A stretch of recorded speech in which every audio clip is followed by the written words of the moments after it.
Welcome to the April 16th meeting of the Ways and Means Committee. Please join me for the pledge. I pledge allegiance to the flag of the United States of America and to the republic for which it stands, one nation, under God, indivisible, with liberty and justice for all.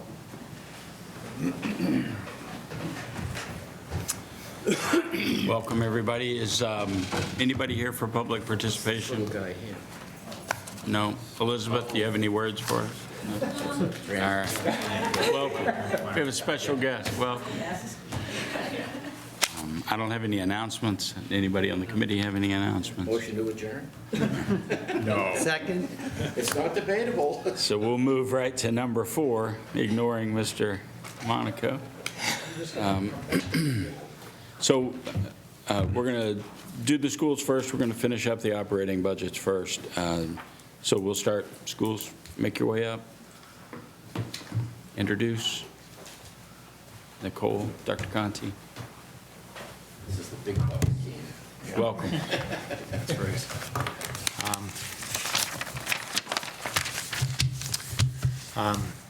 All right. Thank you all for hearing us tonight on our operating budget and on the accommodated budget. Mr. Davison, I'm not sure if you want to start from the subcommittee, or do you want me to jump in? We'll let you jump in, and then we'll get the vote and the discussion from the subcommittee. And we have 2 votes. We have this special ed, the accommodated, and then the school, if you want to break them up like that. Okay, I'll start with just the straight-up school operating budget. So you all know the process by now. We ask everyone who's in charge of a cost center, could be a school, department, program, to build their budget from scratch every year. The budget that gets sent to us sort of at the end of that process is, I think, a good indicator for us of what people believe that they need to maintain their program. I think it also gives us a glimpse into the future, because oftentimes we can't fulfill everyone's need immediately, but it gives us a glimpse as to trying to look at things sort of over time. So at the end of that process, they create what's called a superintendent's budget, and that budget was around $69.4 million, and that was roughly a 7-point-something% increase over fiscal '25. We had agreed to a 4.5% guideline on our operating budget, so clearly we had some reductions to do. We had to reduce around $2 million from what was proposed.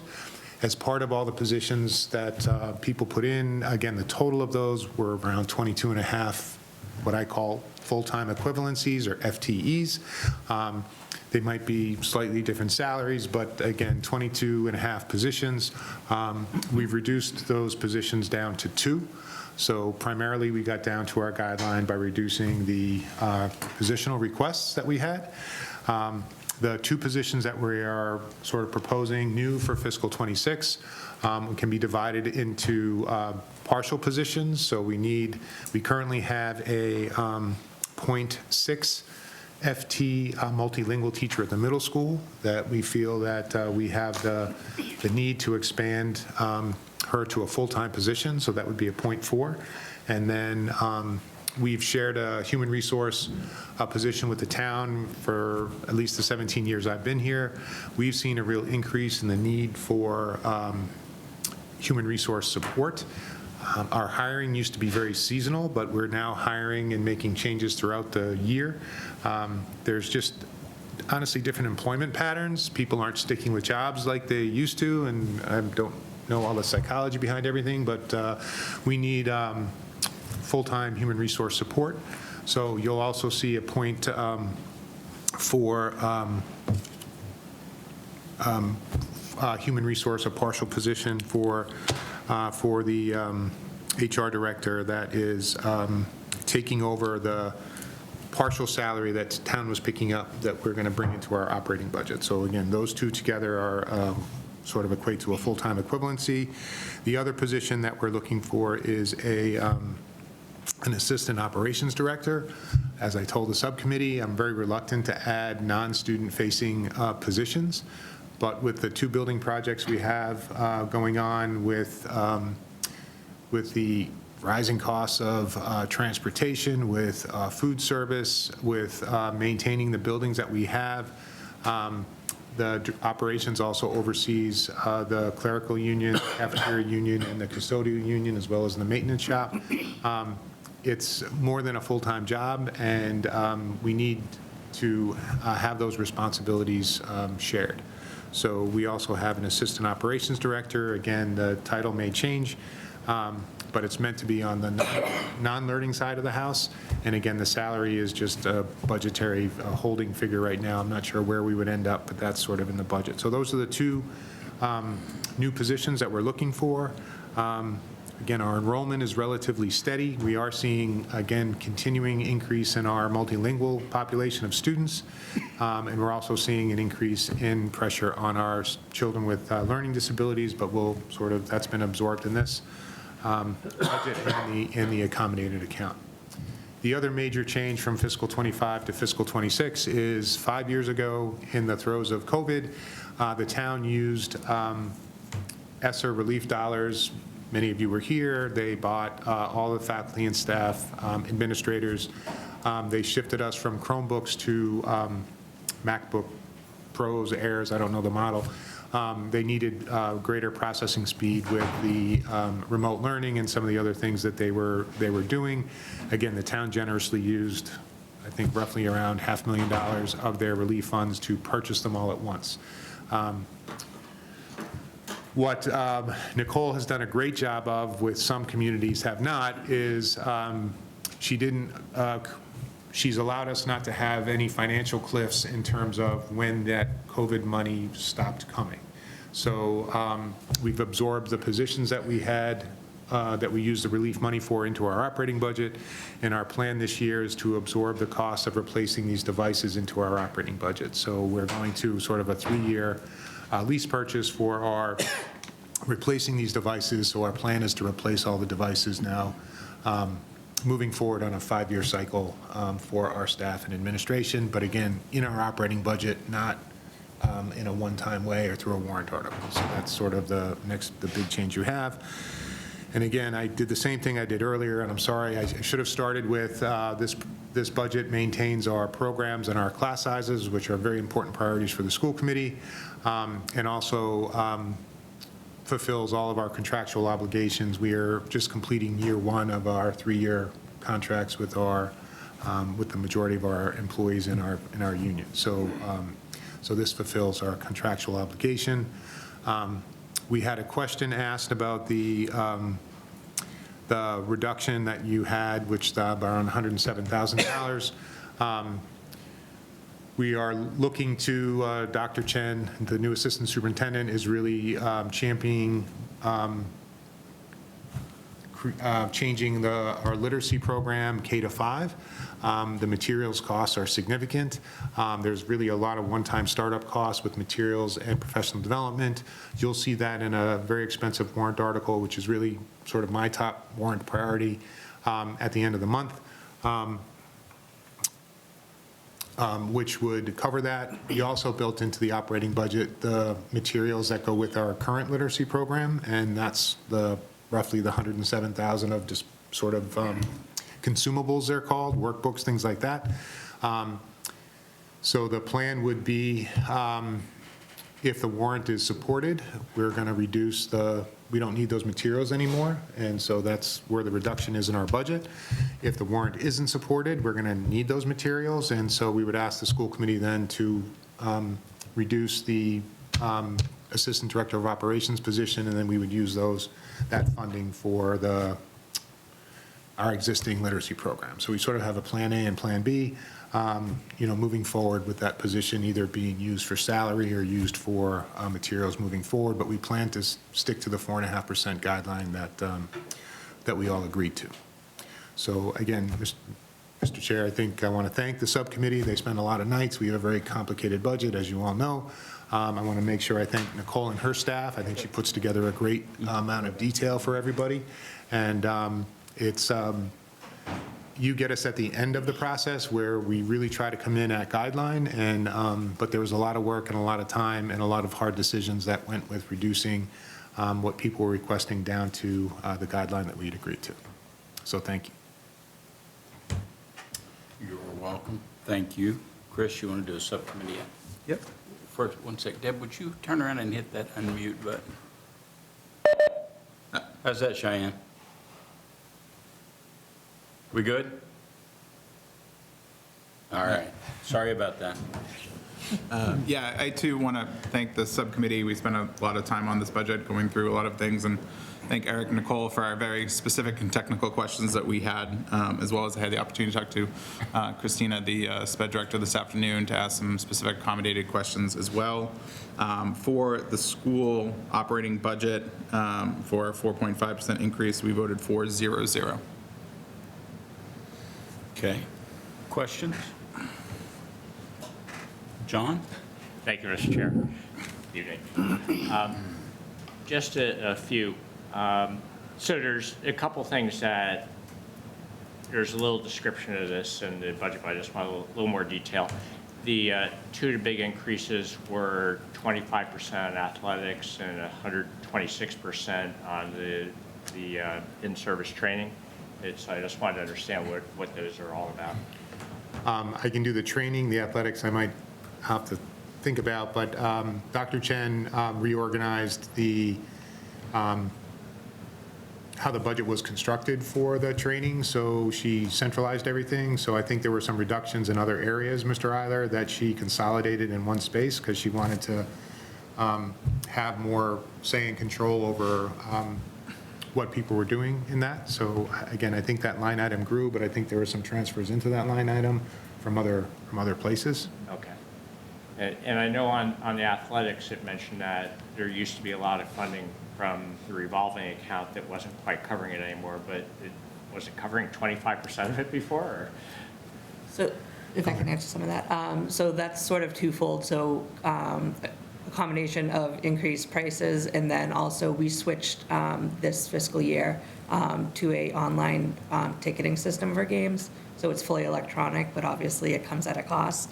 So we're losing $1 of revenue per ticket. So just with the increased costs and the declining revenue, we needed to make some adjustments to operating to make sure that we can still have all the athletic needs met. Okay. And final one, where are we in the transportation contract? What year are we going into? We're going into 2. Going into the first year? We're going into 2. Going into second, and is it 5? 5 year? Okay, great. All right, thank you. Questions? Frank?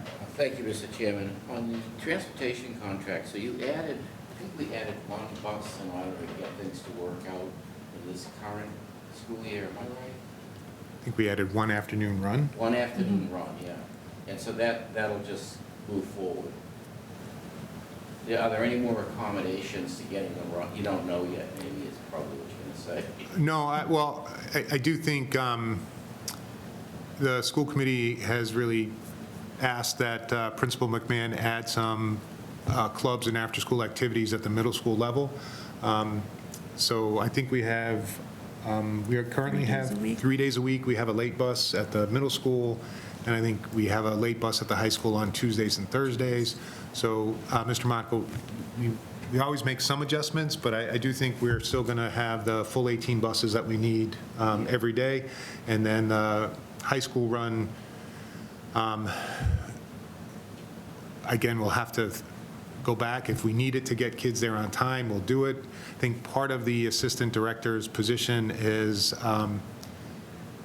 it really takes a sustained effort to look at routes and sort of all that stuff. And if you're trying to solve 15 different things, it's hard to sort of have that sustained attention. Mr. Cunha does an exceptional job, so no sort of knock on it. There's only so many hours in the day, and so it is one of the things we want to look at. But again, we don't have a subscription service. We have just a general service, so making sure kids get to school on time is critical for us. And then we're also picking up students from parts of town that we haven't always had to. So I would say from the other side of 128 is we're seeing more bus runs over that area too. The reason I'm asking is because I think, you know, Mr. Kuhn has really, and all of you really tried to optimize getting the routes to work with the minimal amount of cost in buses. But it was extraordinarily tight going into the beginning of this year, so you added, I guess, an afternoon run. It was a morning and an afternoon, but it was just high school. Like, we didn't use 19 Yeah. buses at the other tiers. We Yeah. just used it at the high So school. what I'm really asking is, that I think it's important enough that if that's looking like it's still too squeezed, we might have to do something about it. I'm not trying to cut it, I'm trying to make sure that we've got enough transportation. It was really too tight at the beginning. Yeah, and we're actually looking at ways to potentially save some money because it's very expensive and it's, I don't know, I don't want to go on too long, but we did get a couple bids, but there's not a whole lot of competition for transportation, so it's a challenging thing for us. So we are trying to do that, and again, I'm not a mathematician, so Dr. Parsons, I can ask you, but one of the things that we have is people want there to be more stops and faster routes, so we haven't quite figured out how to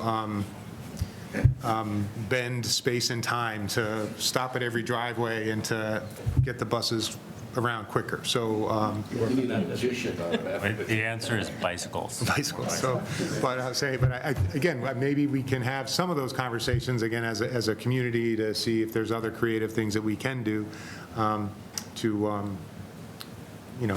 make it work. But again, it is an expensive part of our operating budget and something I think we need to not just look at when we have the bid or a contract end. I think we need sort of a sustained effort to try to figure it out. Thank you. Other questions? Go ahead. So this wasn't necessarily a question, more of one of the things we talked about in the subcommittee that would really like to see for the fiscal year next year, but we're looking at our reimbursements for our teachers, and we had this conversation, making sure that we're equitable on the reimbursements that we're giving to our teachers versus our special ed teachers, ELL teachers, specialists, and our guidance counselors, because right now it isn't equitable. Our teachers are receiving roughly $450. We have our special ed teachers, ELL teachers, specialists getting $200, and then guidance counselors kind of changed, but some of them are getting $250, some of them getting different. But with the cost of what the supplies are for each of those, trying to see for next fiscal year, as that being hopefully a priority of making that more equitable across the board. That's, I have a question. Reimbursements for out-of-pocket, just classroom supplies? Okay. Other questions? I had one just generally. How's the cafeteria working now? We're a couple of years in. Is this our second year with the contracted or third? What- Mr. Davidson, I'm feeling the eyes in the back of my head burning a hole right now. This is not a loading. No, I really was just thinking. I know not from the front, but I'm going to say, I think it depends who you ask. Okay. And I think some people are pleased, some people are not pleased, so we're looking. Financially. Financially, we are not at a deficit, so I think that's sort of the financial here. But I think there's some sentiment that we can operate in this manner without a deficit and continue to improve quality. So it's something else we need to look at operationally. Sure. Anything else? We have a motion? So moved. So we have a motion for, make sure my number's right, $67,601,202. Correct. For the school budget. Cheyenne's online, so we're going to do it. Roll call, Cheyenne? Yes. Chris Campbell? Yes. Chris Delaney? Yes. Mike Hardy? Yes. John Eiler? Yes. Deb McCarthy? Yes. Frank Monaco? Yes? Steve Moran? Yes. Rob Newfeld? Yes. Paul Noonan? Oh, sorry, Paul's not here. Ed Parsons? Yes. Rick Rosso? Yes. Roger Riggs? Yes. David Tate? Yes. And the chair's yes, that is 13-0-0. All right. You want Thank- Special education now? Thank you, Mr. Chair. Excuse me, oh. is it 14? That's 14. I'm sorry. We're only You're missing right. Paul, I think. You're right, you're right. Thank you.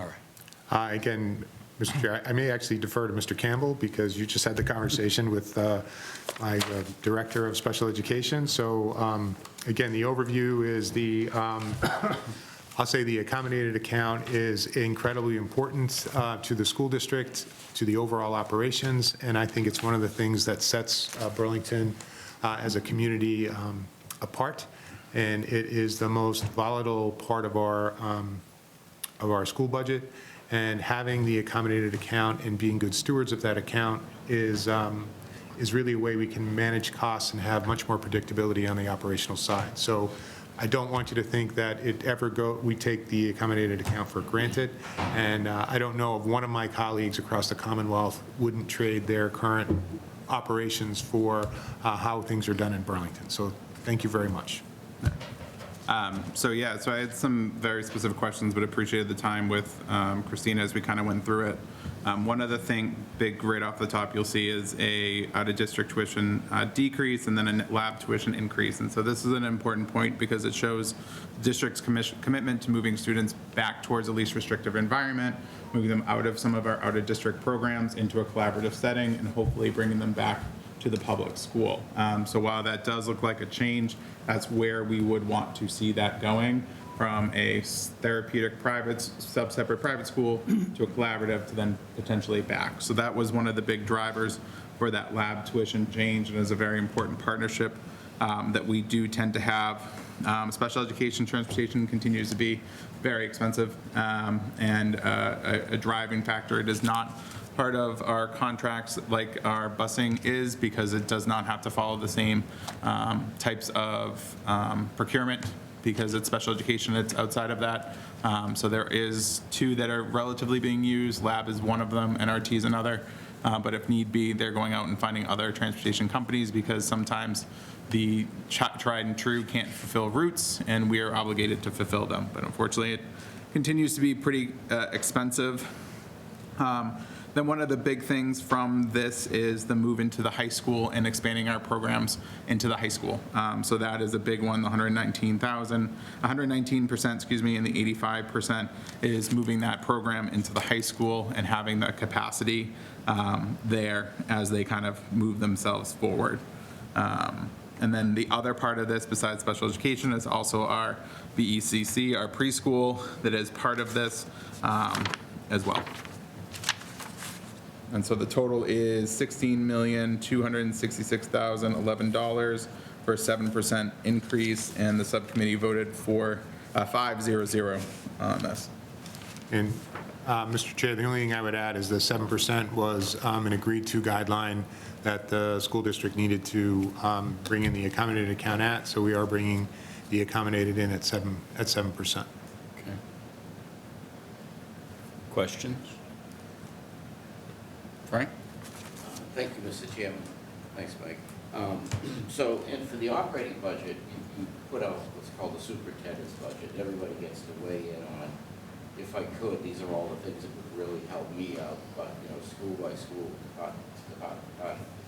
And then you prune all that down. For the accommodated accounts, what is the process? You really build it student by student. So it's really based strictly on the need at that point. I mean, you don't have much choice, right? Correct. So it's interesting that you can make this 7%, because that's got to be difficult. Yeah, it's most difficult for move-ins or students we don't currently have. We know the age of certain students. We know when they're aging out. Our preschool program helps us really know sort of as they're transitioning from the preschool potentially into an accommodated type experience. So some of it is predictable, but again, the students' needs change, and that's why the accommodated account is so important for us, because we build it around their mandated services. And as Mr. Campbell said, their mandated transportation is a part of those mandated services. So but again, there's an individual student behind every one of the expenses that you're looking at in this account. Mike? Thanks, Mr. Chair. I know these accounts are, they're accommodated accounts. They're hard to kind of control like other budgets. Is 7% like would you say that's a normal increase compared to other years, or how was that going to fit in historically? I think it's been up. 7% is a little higher than it has been the last year or two, but remember that the state sets a lot of the rates in the salaries for programs outside of Burlington. So was it last year? Last year. They increased salaries by 14% for out-of-district placements, so it hit a lot of us. We're sort of catching up to that now with some of the tuition payments. So, and again, that 14%, they felt the state's argument was they needed it to be competitive, to make sure they had people to staff the programs that these kids need to attend. But again, that hit a lot of school districts significantly from sort of one year to the next. So again, Mr. Hardy, I'd say 7 is higher than we've seen, but it wouldn't take much for us to hit 7 in future years too, depending on the needs of the kids in this account. Okay, thanks.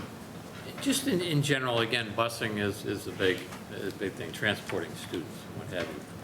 But here where you're transporting, again, a lot of students out of towns, is there collaboration? I assume there is, but collaboration with other communities and kind of getting involved in routes, or, again, how does that process work? And you said there may be some other companies that may be getting into the business or what have you. Yeah. How do you go about negotiating on that? Again, through the chair, Mr. Tate, we do that, but I would say we don't do it well as a Commonwealth. So LAB, our collaborative, provides that service for us. So if we're sending a van to a town and we're driving through a town and there's another student who's going to that same program, a lot of times we can arrange and pick up that student if there's room on the van, and again, the student doesn't need highly specialized transportation, we can do that. But even if you think about transporting students from multiple towns to a vocational technical program, or if Billerica is sending a student to Minuteman for a specialized program, honestly, it's usually just a phone call between the superintendent and myself saying, are you sending any student to this program? And we kind of do it on the back of a napkin. We've argued for years that there should be more of a regionalized coordination of transportation. But again, we do the best we can to make sure we're not providing duplicative, services, but it's a challenge. And if you all have a state association, or if you would have sort of a suggestion from a community or get the chance to speak to someone at the state level, we argue all the time that transportation costs are, there needs to be more competition and there needs to be more collaboration because the costs are going up significantly. Good, thanks. And then one just general line item that I didn't know, and under the preschool program, I see there was a salary reserve that there isn't this year. I'm just curious what that line item was. Just because the contract settled, so we know, we were able to build those salaries in So that was for a the negotiated individuals. settlement last year? Correct. Sort of, yeah. In a contract year, we've always tried to hit our guideline as well, but make sure that we could settle the contracts within that guideline, and if we can't, then we would need to come back. So I think Nicole, again, builds the budgets with sort of a projected settlement in mind, Sure, makes sense, thanks. even though we have to bargain in good faith to determine whether that is realistic or not realistic. Good, thank you. Any other questions? John? Thank you, Mr. Chair. Yeah, I have a few on this one. So the staffing costs went up 16.5%. What's the FTE count for special ed versus last year? So 88.1 to 93.6. What was it last year, I'm sorry? 88.1? Okay, so it went up about 5 on this, okay. All right, so that certainly explains part of it. I noticed the director went up 10% though. What's that all about? We had that question at subcommittee, so go ahead. So last year, when we were preparing for this year's budget, we didn't have a settled contract, so a portion of that salary was under the salary reserve line. So you're seeing a step increase and then 2 COLA increases. Okay. Two I got it. years. And where are we in, are teacher contracts and transportation contracts aligned with the operating ones, or in terms of what year they're in? Or are they different? No, we're finishing year 1 of transportation, year 1 of 5, and we're completing year 1 of 3 with our employee contracts. So we're going into year 2 on both of these then? Yes. Okay. Okay. And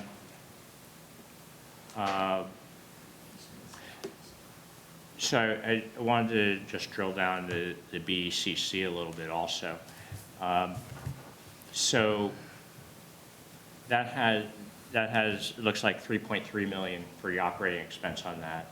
What, is that net of the revenue coming in from that program, or is that the total expense of that program? Total expense, the revenue goes to town. Okay, it just goes into the general fund? Yes, we don't take an offset. Okay, I see. All right, what is the revenue from that program? I'd have to go look to get a definite number. I want to say around 300,000. Oh, so it's virtually all expenses? what I'm Yeah. hearing. Okay, all right, so there's not a lot of offset there. Okay, and I wanted to understand, in the context of our potential new high school building, you know, I understand that the BCC would be part of that in the, I guess, the upper building there. Is there an intention that the area associated with that program would remain the same, or is that growing, or what is the plan there? Again, I don't know the full plan yet, Mr. Eiler, but I would say it's, I think the space would need to be more appropriate than the space that they sort of currently have. I think it needs to be improved, so there may be some changes. They're in a former open high school classroom where, again, the walls don't go all the way up to the ceiling because of the air ventilation. It was designed as a big open classroom. So we've put up partitions. Again, it's space that is functioning, but it's not, we're not going to be replicating the current space they have sort of in a new space. I think we have the opportunity to design preschool space sort of from the beginning, and it would be more appropriate. So I don't know the exact square footage difference, but most preschools have bathrooms inside the classrooms as opposed to gang bathrooms, and we still have gang bathrooms, which takes a lot of time to get 3- and 4-year-olds sort of in line and to there. And again, you're all welcome to participate if you think I'm gilding the lily at all, but most of the classrooms, preschool classrooms would have facilities within them. So again, I think there'd be some changes that I would make. I do like having the preschool program as part of the high school. I think it helps the older kids as well as the younger kids to interact. It's fun to see them walking in the hallways. The high school kids are incredibly gracious with the little ones. Even some of the more precocious high schoolers will be, very engaged with the young kids. So again, and we have some of our high school students who are potentially interested in early childhood, and it's just great having the program in that space. That may not be intuitive to people to think, boy, it doesn't belong in a high school, but I think it's actually a good fit. No, I agree with that. Is the intention that the enrollment in the program would be similar to what it is now? Yes. The intention, again, the program is an early intervention program. We have to start providing services for children who are identified at age 3. So when they turn 3, we have to provide them. The typically developing neighborhood students who participate in the program, those are tuition-paying families. If there's a wait list, we might like to accommodate more, but the ratios are sort of highly regulated in terms of typically developing to students who require those services, and the programs are fairly specialized. So unless the town wants to get into the universal early childhood education for everybody sort of business, I'm not, I think we might have some extra classrooms and some extra space. Storage is something that we don't have now, which is critical. So I think we could utilize more space, but I don't see the program growing significantly with the addition of new space. But again, I think we need better classrooms designed for preschool from the beginning, and I think it's a good match to have it in the building. Okay, great. Thank you. Deb? I apologize for not asking this question during the subcommittee meeting, or I might not have just written it in my notes. Just quickly, on the Pine Glen instructional staff, there's like a 20% increase. Was that also a potentially last year part of the salary reserve, and now we're reflecting? Yes, that would have contributed to it. Just wanted to confirm. Thank you. Right? Thank you, Mr. Chairman. Totally different subject. I'm just curious about something. So the circuit breaker, which is the state's way of offsetting costs for special education. When we get circuit breaker money in at some percentage that the state ultimately gives us, which is usually not all of it, where does that money go? That's held in a separate fund that can only be used for, to offset the cost of tuitions. And we have the fiscal year that we receive it, and then the following fiscal year. So we have to spend it within that 2-year window. Okay, none of it goes back to the town's general fund, though. You use it with a year lag, offsets to your costs for accommodating? Correct. Okay, thank you. And what percentage are you planning on getting? So circuit breaker works is at $52,000 that the town has to do, and then from there up, it gets roughly 72% back in 4 different checks, and it's always questionable if all 4 checks will happen. But if we have an out-of-district placement, let's say at $80,000, we're going to have to pay that 52, and then that's the 52 to the 80, that's at a 72% But is reimbursement. the state actually meeting that? So far, and when, in times of past budget concerns, that 4th check has been questionable. All right, but you're assuming all of it in this budget? So a few years back, we sort of transitioned how we were using circuit breakers. So now we're like 1 year in arrears, so that we're taking that prediction out of the equation, so we don't land ourselves in trouble. We are using a little bit of like that reserve, so we're not fully 1 year to meet the 7%, but I'm comfortable with what we're tapping So if they into. happen to not fully complete in this fiscal year, it'll be taken into account in next year's accommodated account. Yes. Yeah. And then, again, my political aside, sometimes the state's pretty sneaky, because Mr. Campbell said it's 72% at 52,000. They like being at 72%, but what they'll do is to get to 72%, sometimes they'll jack that up to 58. So it's, sometimes it's. You get to pay more. The percentage doesn't really mean that much. It's sort of a combination of where they set the threshold and the percentage.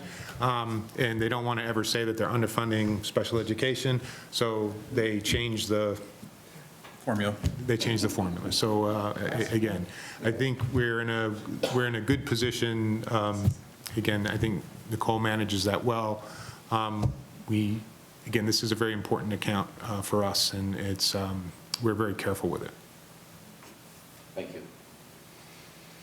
We should try changing the formula.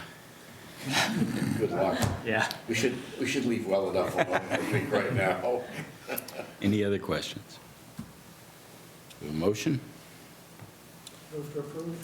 Second. So a motion to approve the special education budget at $16,266,011. Is that true? Correct. All right. Cheyenne? Yep. Yes. Chris? Yes. Chris Delaney? Yes. Mike Hardy? Yes. John Eiler? Yes. Deb McCarthy? Yes. Frank Monaco? Yes? Steve Moran? Yes. Rob Neufeld? Yes.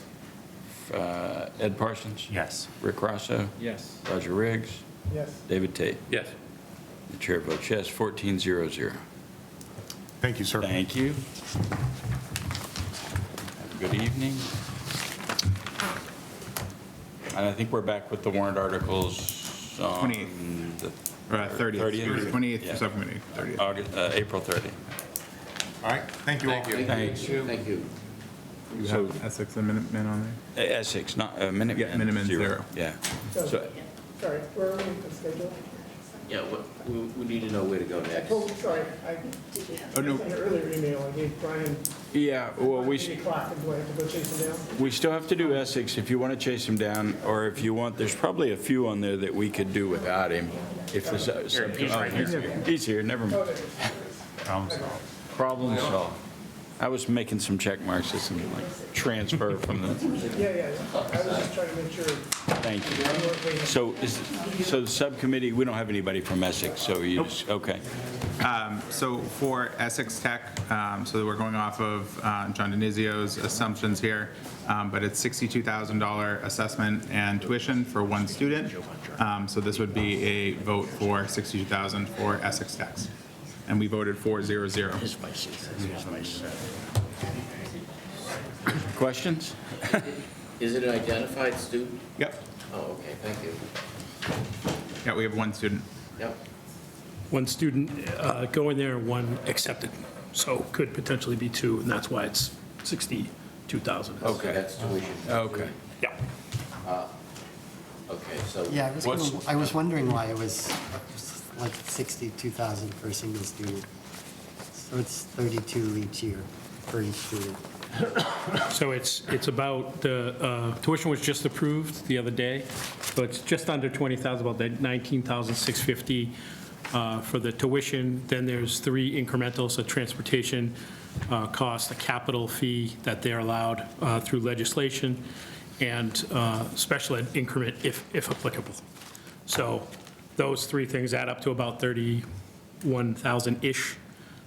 We do have a second student that was accepted, so we'll, oftentimes we end up budgeting for all the students because the timing just doesn't work out for our budget process. And, you know, we want to make sure if both go, that we have the money. Sure. It's a decrease from last year. We had more there. We had somebody. Yeah, last year we budgeted for 5 students, or, you know, 4. And assume that if the student doesn't go, that just, again, gets put back into. Yeah, so this year there'll be surplus in that account, it will close to free cash. Got it. It'll close to the general fund, become free cash. Questions? So what was the amount on that? 62,000. 62,000. 62. Okay, thank you. Anything? Motion? So moved. So a motion to approve $62,000 for the regional school assessment for Essex Tech. Let's see, Cheyenne? Yes. Chris Campbell? Yes. Chris Delaney? Yes. Mike Hardy? Yes. John Eiler? Yes. Deb McCarthy? Yes. Frank Monaco? Yes. Steve Moran? Yes. Rob Neufeld? Yes. Ed Parsons? Yes. Rick Rosso? Yes. Roger Riggs? Yes. David Tate? Yes. The chair votes yes, 14-0-0. Excellent. So I believe that finishes all of our operating budgets. True, John? True. All right. So without ado, we move right into warrant article request. And tonight we get DPW. Come on up, folks. Grab a chair. You can all come up.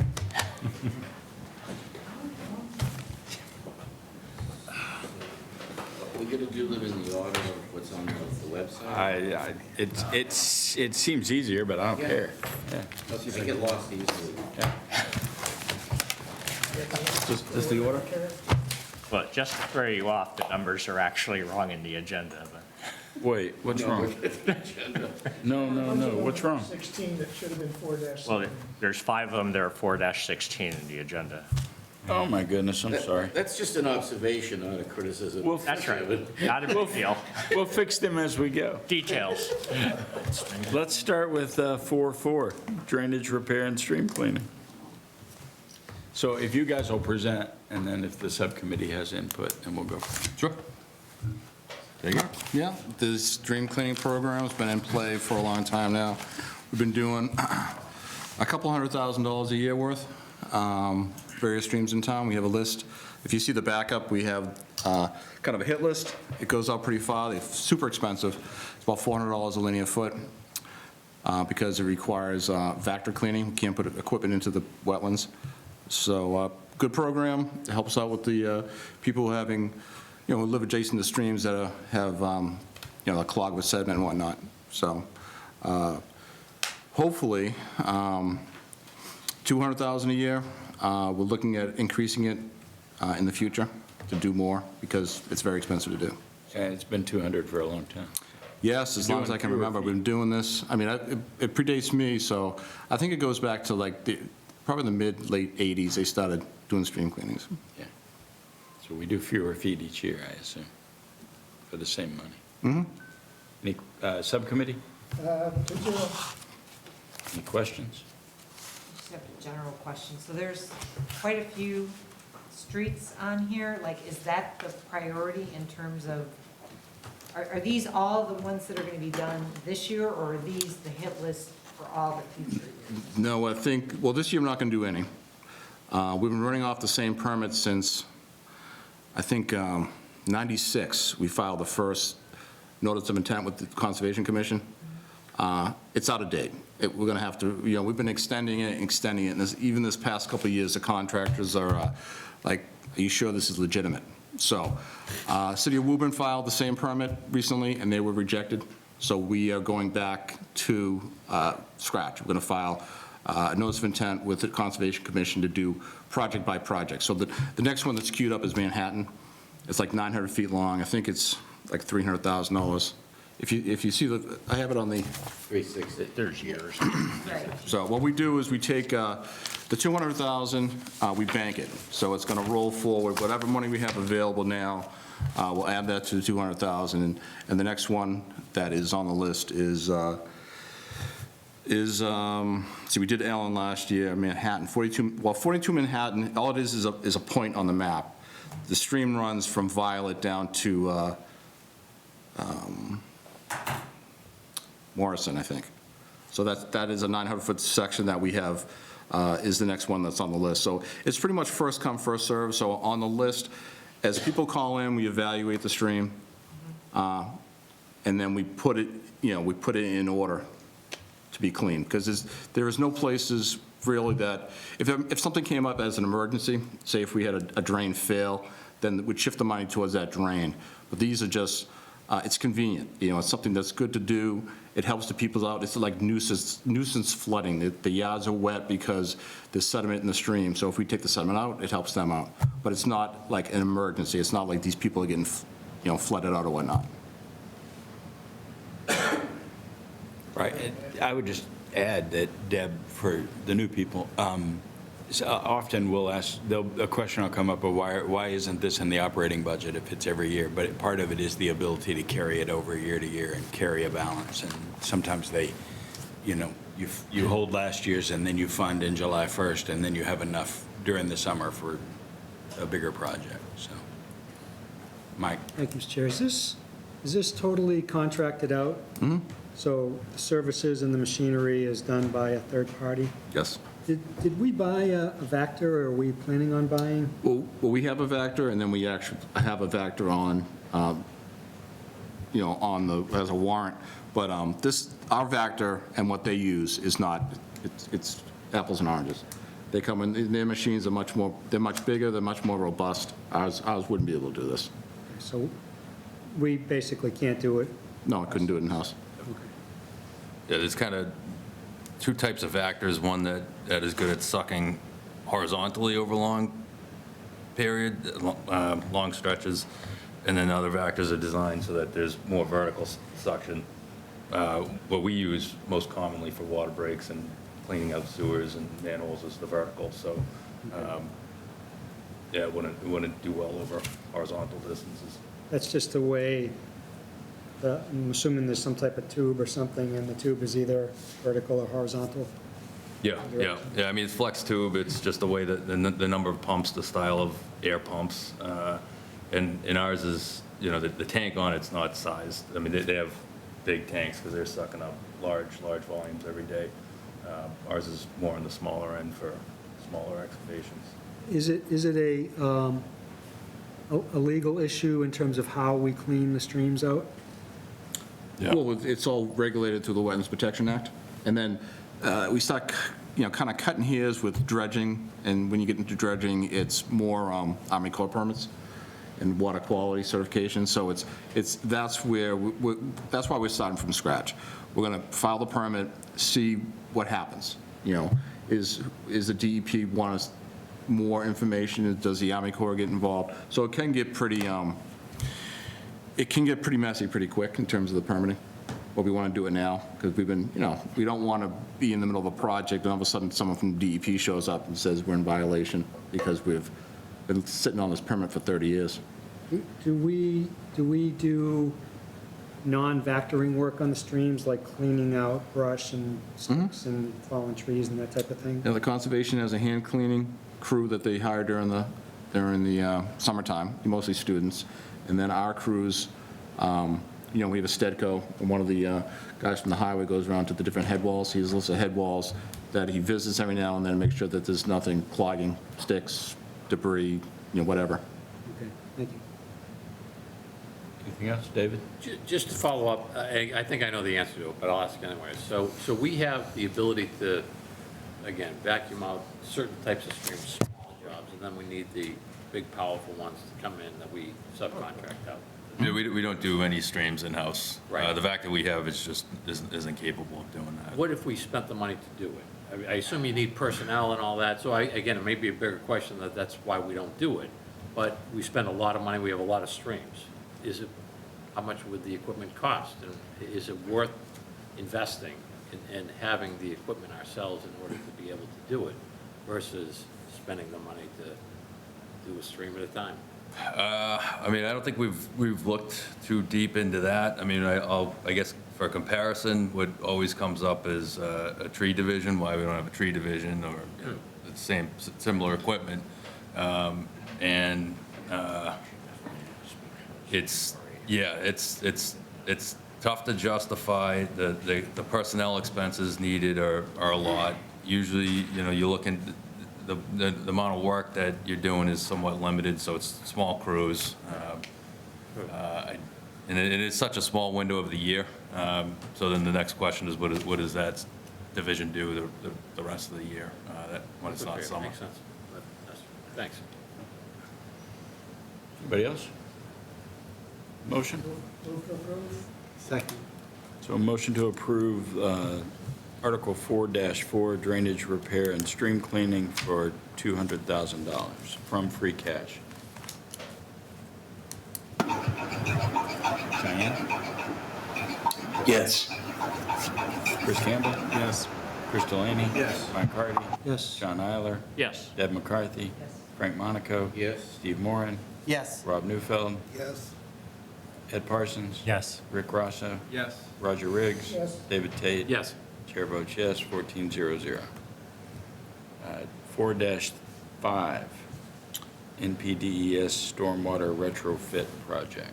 So this is an EPA requirement under the stormwater permit. We're required to keep an inventory of 5 projects, 5 town-owned properties that we're going to retrofit, essentially upgrade the drainage systems to something that's more compliant with current standard. So we have a list here of 5. Simons Park, Lower Simons, we paved that last year, and we upgraded the drainage.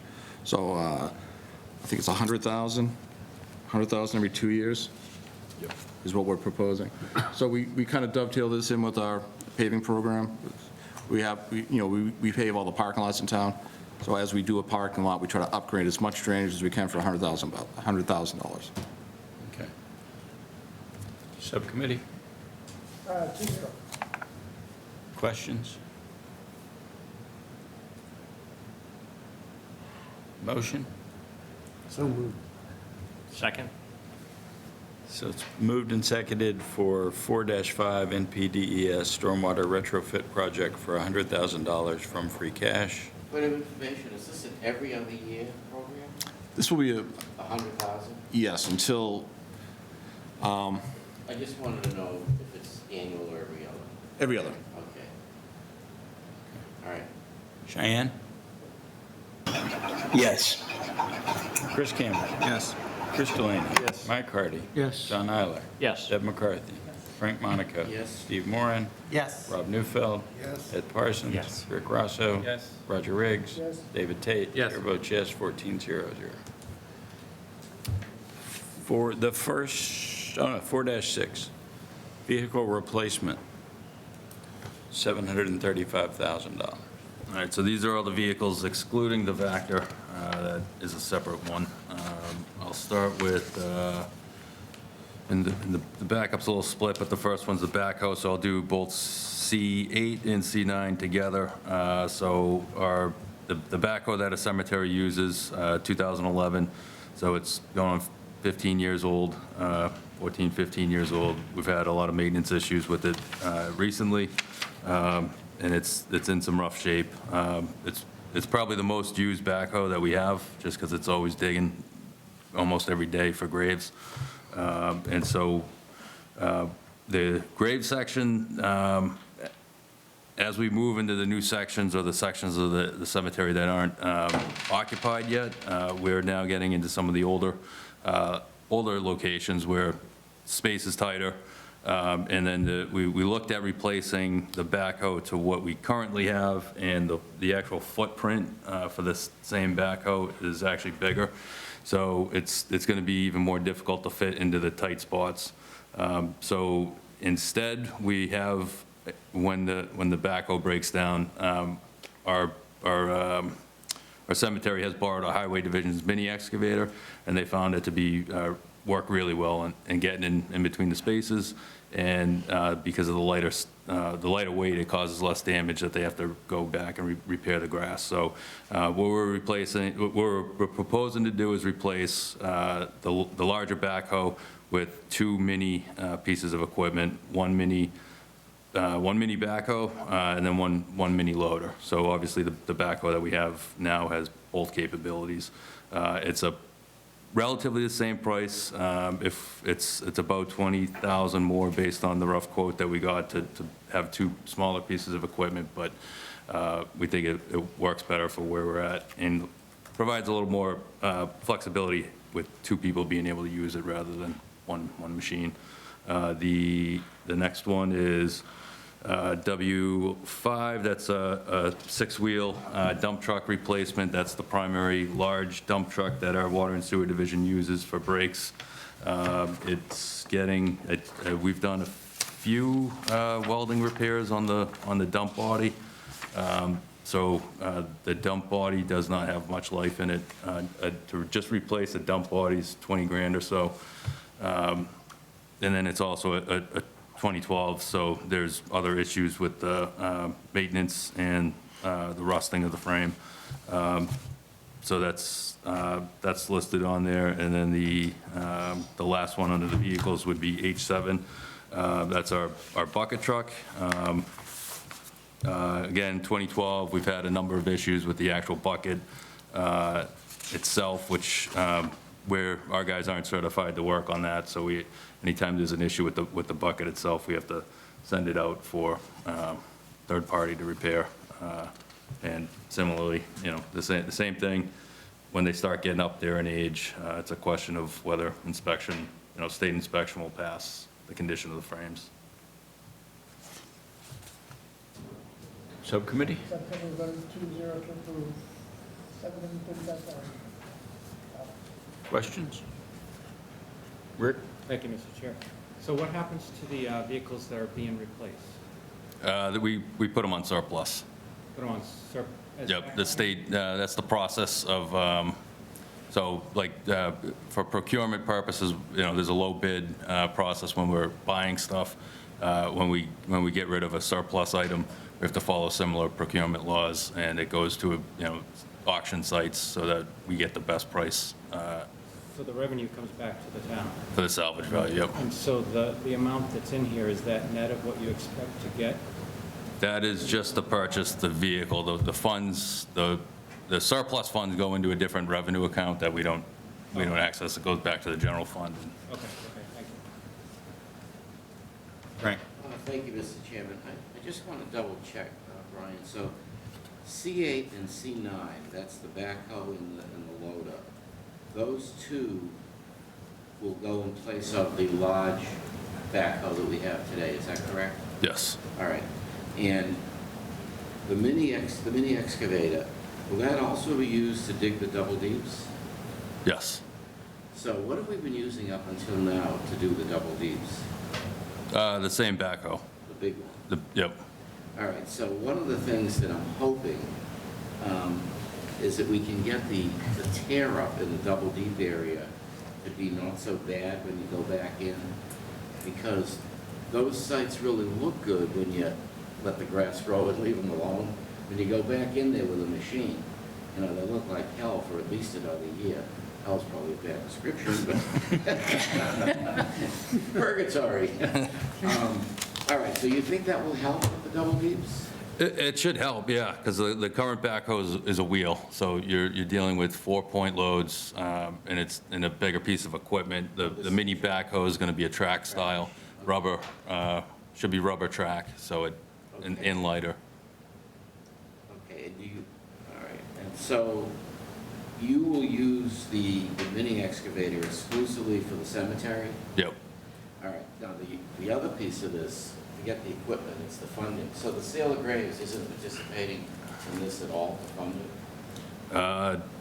Not proposed, no. Do you know how much money you got in there? Off the top of my head, I don't. Yeah, that's probably a John Denizio question. I'm just curious why we're not using some of that money. Maybe there's not enough, maybe, I don't know, but usually, I know we've put it towards equipment sometimes in the past, and, you know, these are low enough that you might be able to cover some of it. Yeah, I can have the conversation with them. I know if you've looked at the 10-year, we have had an expansion request coming on the horizon. We've deferred a little bit because we have some time, and you know, we're starting to run out of options for. Expansion where? Well, there's a couple. I mean, there's limited options left. Pine Haven has Right. basically is really the only place But would else. that be a warrant as opposed to Sale of Graves? Yeah, I mean, I think it's been used for both. I mean, I could be wrong. I think like the columbarium, it's been used to assist some funding. Again, John might know more. Yeah, I'm not so sure about that, but I don't want to belabor this. If we can use the Sale of Graves and if it's appropriate, I'd just like to know if we looked at that. And I think our conversation was exactly that, when we have to do the next columbarium, because I didn't even know what that was till Tom So you're explained it to reserving me. it for columbarium Yeah. expansion? Yep. And when do you expect that to come out? Tom, you know. Next columbarium? Yeah, Well, we just finished one expansion of the existing. I mean, that's got to be 4 years away, right? I think we have to look at this, how fast we're selling the columbarium units. You know, that's, I think it was 50% was sold before we kicked in All right, that it second isn't phase. fair for me to dwell, you know, we need to do a home, but how much money is in the Sale of Graves? I don't know off the top of my head. Would you just check on that? Yep. If there's enough there and we're not that pressed with the columbarium, I don't know why we wouldn't use some of that, or at least consider it seriously. All right, fair enough. I'll vote for this, but you could look at that. And I know it's legitimate. I know we've done it before for equipment. If it's a cemetery piece of gear, which this should be, and I'm glad you're doing that with the track, for the double Ds, because that's awesome. Thank you. Chris? It's in here somewhere. So I said this last year, and I'm going to repeat it again. I appreciate the amount of years we get out of these vehicles, and you know, please thank your various technicians and support, because we are getting quite a lot of legs out of this. I think my only question is on the Ford Super Duty is why we're having a snow package on it when it's not going to be a snow vehicle. I know it's small in there, but when I was looking at it, was like this, there's a snowplow prep package, and I don't think the purpose of this is to be a snowplow. Yeah, that came up, and I believe that's just standard item that there's not much, it's not the full build-out of Just a comes frame with and it. everything. It just, it's like a ready mount. As long as it's not like an add-on, I was like, I Yep. didn't see that purpose. Any other questions? Motion? Second. So a motion to fund the 4-6 vehicle replacement program, $735,000 from free cash. Cheyenne? Yes. Chris Campbell? Yes. Chris Delaney? Yes. Mike Hardy? Yes. John Eiler? Yes. Deb McCarthy? Frank Monaco? Yes? Steve Moran? Yes. Rob Newfeld? Ed Parsons? Yes. Rick Rosso? Yes. Roger Riggs? Yes. And David Tate? Yes. Chair votes yes, 1400. We'll move on to 4-16, the Vector skid. Which is No. 4-7, really. Oh, thank you. Yeah. It's really 4-7. One of my problems. 7 through 11. That makes We'll just sense. take it off the website. 6, There are actually 3 sizes of vectors. We only have 2 of them. We don't have the really big one. Yeah, so this item, correct me if I'm wrong, is the Vector skid-mounted article. And so you've probably seen it on our truck driving around in our water and sewer division. It's basically like a giant shop vac for the bed of a truck. It's very light duty. It's used, it's a great help for when there's a lot of crud that gets packed down into the water gate boxes over the years just from dirt on the roads. And so anytime there's a break or we have to go out and do maintenance work and exercise water gates, this helps us. This has a small nozzle attachment, and we can use it to, basically suck out all the material. So for water breaks, the equivalent is this little, it looks like a sandbox tool, a little clamshell that you mess around with to try to clean it out. So as the water's gushing everywhere and blowing apart the roads, they're playing with the sand tools. So this expedites that process very quickly. We also use it for smaller things. A lot of times people have their water shutoffs in their lawn area, and so and they usually have them buried under the grass. And so when we need to access those, we actually will, when we get a metal detector reading, sometimes it's not always a hit, but this will allow us to create a very nice, neat little hole to avoid, disturbing people's flower beds and lawns and whatnot. That's been, our fleet maintenance division has assisted us with repairing it. We've had a number of repairs come up. They've looked at it. They don't think there's much life left in it. You can see from the photos, it's pretty beat up. That's it. Subcommittee? 2-0. I think this is proposed to be from free cash, the original. Yeah. No, Sewer it's enterprise. sewer. Last week it was, but, right, we're going to change it to sewer enterprise. Okay. Thank you. Questions? Very small. The quote was 34. You're asking for 40. What's the difference?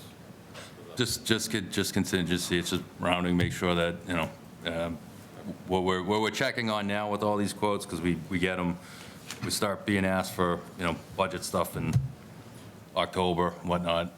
Now we have to go back and check, tariffs.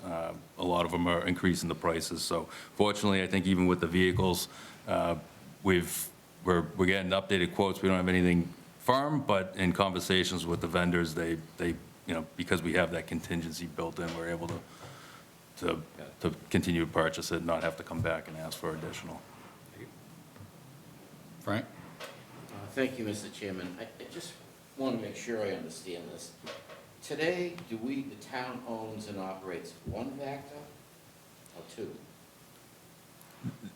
There's one Vector truck. This is basically, This is the skid-mounted one.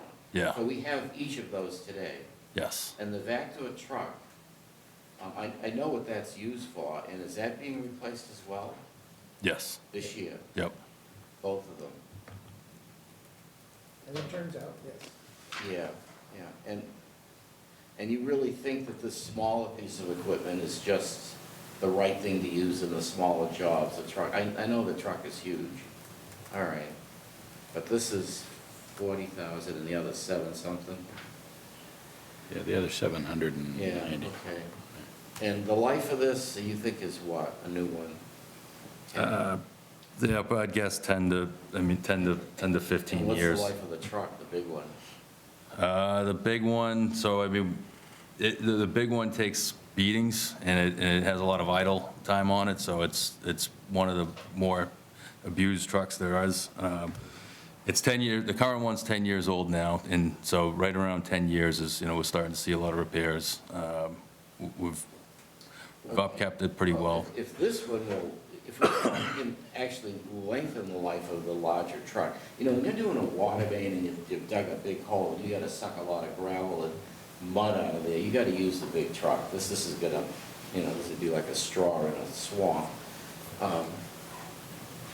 But do you try to minimize the use of the large one? Sure, yeah. Yeah, I mean, it's also for sewer rotting too, so, I think they're both used at the same time quite a bit. I'm just trying to get more life out of these things, because the large truck is dreadfully expensive. Yep. Okay, thank you. Move to approve, Second. 47, $40,000. Sewer repairs. Yes, and that is a change. Last week when we voted all of the Article 4 warrants in as free cash, but this one will be out of the sewer. We'll change that. Cheyenne? Yes. Chris Campbell? Yes. Chris Delaney? Yes. Mike Hardy? Yes. John Eiler? Yes. Deb McCarthy? Yes. Frank Monaco? Yes. Steve Moran? Yes. Rob Neufeld? Yes. Ed Parsons? Yes. Rick Rosso? Yes. Roger Riggs? Yes. David Tate? Yes. Chair votes yes, 1400. 4-8, Water System Master Plan? Mr. Chairman, just Yes, sir. as a point of information, I want to just check on something for John. If we had an enterprise fund for water and sewer, could this equipment come out of the enterprise fund? Yep, all water and sewer related expenses good. Right answer? You just have to set the rates and do a bunch of other stuff to make sure the And money's what, there. and why shouldn't we? I'm not saying we shouldn't, I'm just saying it's. Thank you. It's good. Moving on. All right, so the Water System Master Plan.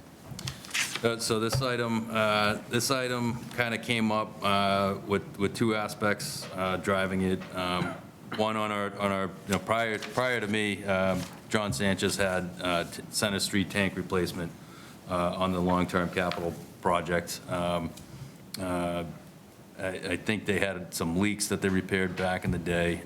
We actually had it drained down for some other repairs recently, and it seems to be in reasonable condition. So we've been pushing that, but what has come up over the years is that, and what was identified even prior when we did the studies to connect to MWRA, is that one of the issues that Burlington has with that is believed with water quality is that there's far more water storage than is required for firefighting purposes and general storage. I think we're about double what is recommended or required. So it's always been discussed, in the summer, for similar reasons, we have typically taken Wheeler Road standpipe offline. As the quality issues we tend to see in the summer when the water starts warming up, it has a draw on the chlorine residual. And so late summer, that tank we usually take offline to try to reduce the water age. Water age is, the older the water is, the lower the quality you're going to expect from it. And so this analysis will, one, really look at our standpipes, see if when the next time it comes that we need to replace a tank, or, perhaps maybe we should just let the tanks run out and not, do any large repairs to keep it going. Do we need the tank? Do we need a tank at all? Do we need, for pressure-related reasons, do we need, one of those bubble-style tanks that just provide basically pressure head?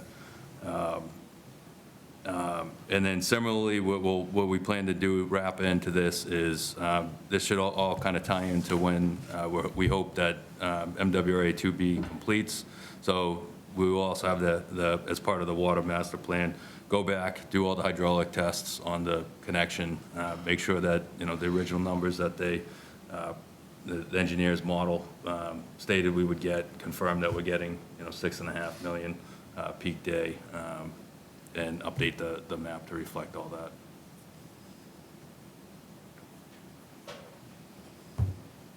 Subcommittee votes 2-0 in support. So this is an engineering study from you. Questions? Rick? So is this already based on a bid or a proposal, or? Yeah, it was an estimate that Wright Pierce, our water consultant, gave us. Does it go out to different vendors, or are they the best, or?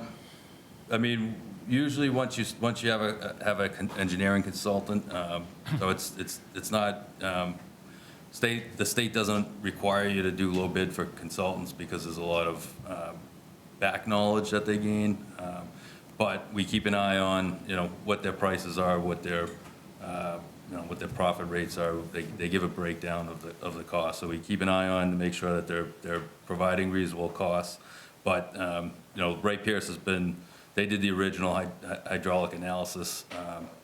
So if we were to, bring on somebody else, they're presumably going to have tens of thousands of dollars of work to get all the mapping. Big learning curve?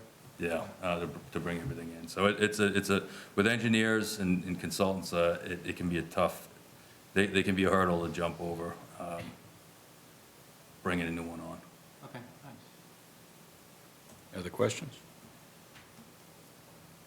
Motion? No, question, Oh, Mr. Chairman, so, sorry, I'm Right. short. The water system was laid out with standpipes and main distribution points, God knows when. I would guess 50 years ago. 54, There we go. 1954. Yeah, so, and the reason that we have problems with it is because to some extent, our utilization of the whole system has changed quite a bit. So going forward, so I think this really needs to be done. And I know we got a lot of dead zones, I'm not sure we need all that standpipe. Sometimes I think we need more. Sometimes I think your suggestion, creating a waterhead with a smaller standpipe, but then you gotta pump it faster to get it up there when you need it, right? So you see what I'm saying? The pumps, yeah, I mean, as long as we don't go higher, I mean, we could keep the stamp, if we were to replace, say, Center Street, presumably, the pressure is good now, it's. But I think it's not the pressure. The amount of water you have above ground is all the water you can use till the tank is empty, roughly, right? When you get rid of the tank and go to the bubble, then the water above ground is much less. So you gotta pump more often, maybe even faster. So is all that gonna be accounted for here? Yep. Okay, so it's important to do this, and we should fund it. I don't know what's gonna come out of it. It could be a pretty significant recommendation for changes over the next 5 years on how we use standpipes and dead zones and endpoints and all of that, right? This could take us into some pretty big stuff. Yeah, I mean, I think which will lead into one of the later items for a mixer for one of the tanks. The one tank I don't think is ever gonna change is Greenleaf, because that's the largest, Right. the largest one centrally Okay, located. I'm in favor of this, let's do it. How long will it take to get at least an initial finding back? I guess we'll have to see if it makes sense for them to time that out, if we want to wait till after 2B is complete and do it all at once, or if we Oh, want that's to. the MWRA connection? Yeah. I don't see how that's got anything to do with this. We have a big main that's running up Middlesex Turnpike, Yeah. which will feed other big mains, so Yeah. it's going to change. So it's a little long.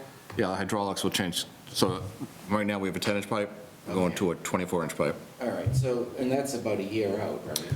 It'll be going over the course of the next year, yeah, so Yeah. the earliest this would, So I think would go would be I'm probably next year. thinking 1 to 2 years from now, we could be sitting down talking about a major Well, maybe a shift, I mean, we have a plan, you'll see Right. later on, we have our plan for, This is in the category of unanticipated.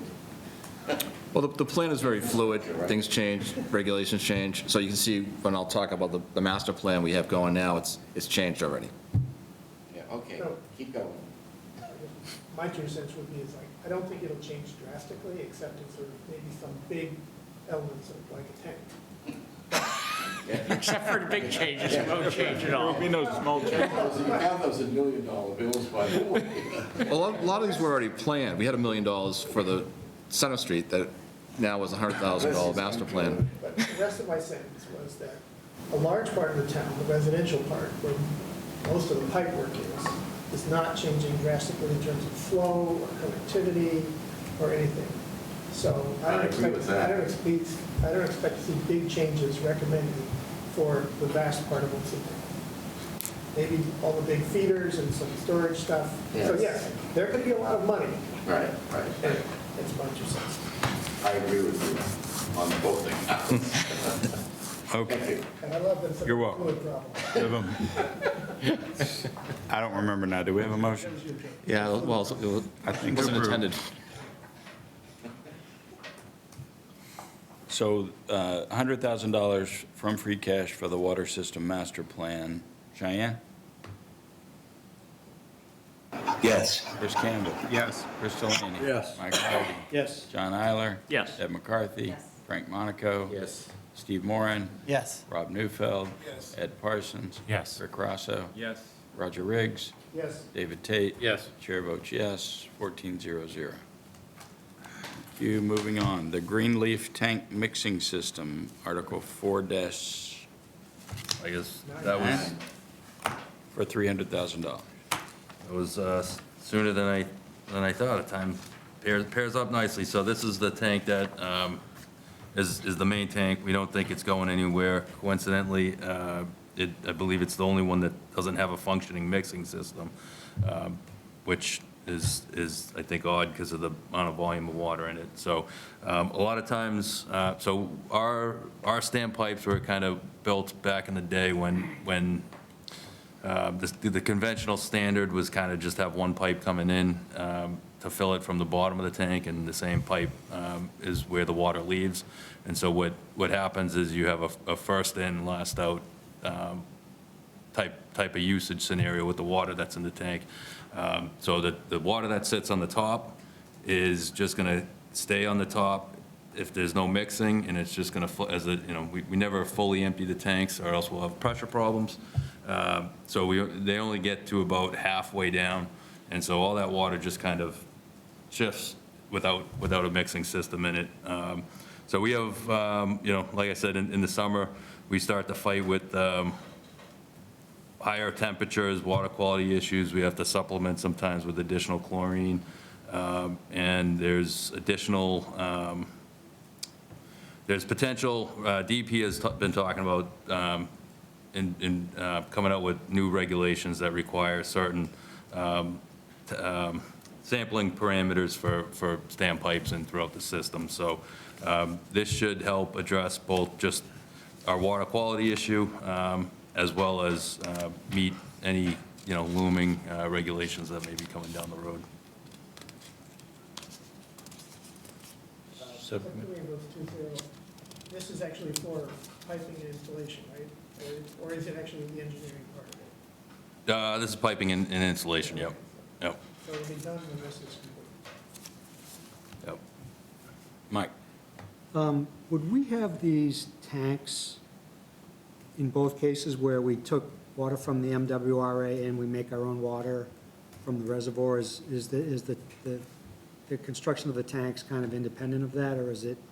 Yeah, so Okay. there's a certain, off the top of my head, I forget the calculation, but there's a certain amount that you're supposed to have during, so that, because water breaks can really suck down the tank real quick, a couple feet an hour during some of the big ones. So there are times where we actually have the police helping us try to find breaks before we start getting calls of pressure. So, yeah, so for you need it kind of for localized pressure.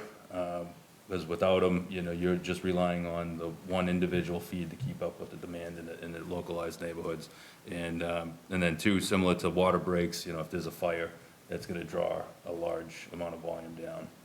So there's a certain amount that we're supposed to have just for fire protection as well. And the other thing you have is the water towers. Are they two different purposes, or I'm sorry, which, like the above-ground water towers? yep, that's what these are. So we have three. We have, Okay. yep, Greenleaf, which is off of Cambridge Street, kind of by Mall Road, Center Street, right over here, and then Blanchard Road. Okay, all right, thank you. Deb? Yeah, so the quotes total about 245 and the request is for 300, so that's like a 20% contingency? Or is there something, am I missing something?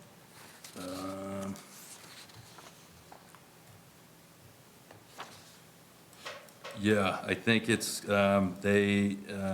somewhere in there, I think you'll notice that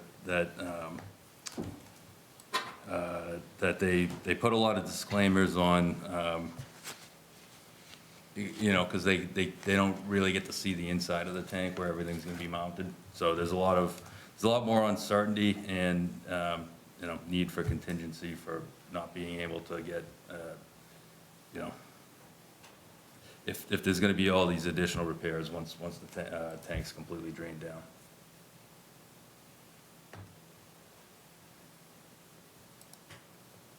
There's a specific contingency in the notes. I mean, So sorry? you'll see above the 130,000, there will be an extra cost of $28,760 if this needs to be done. So that's a contingent well, activity. see, I thought the 130 was comprised of Included the that. 98 plus the 28, rounded. I see. So that's how I thought they got to the 130. Yeah, 45 with a lot Yeah. of contingency. 245 with 55,000 contingency.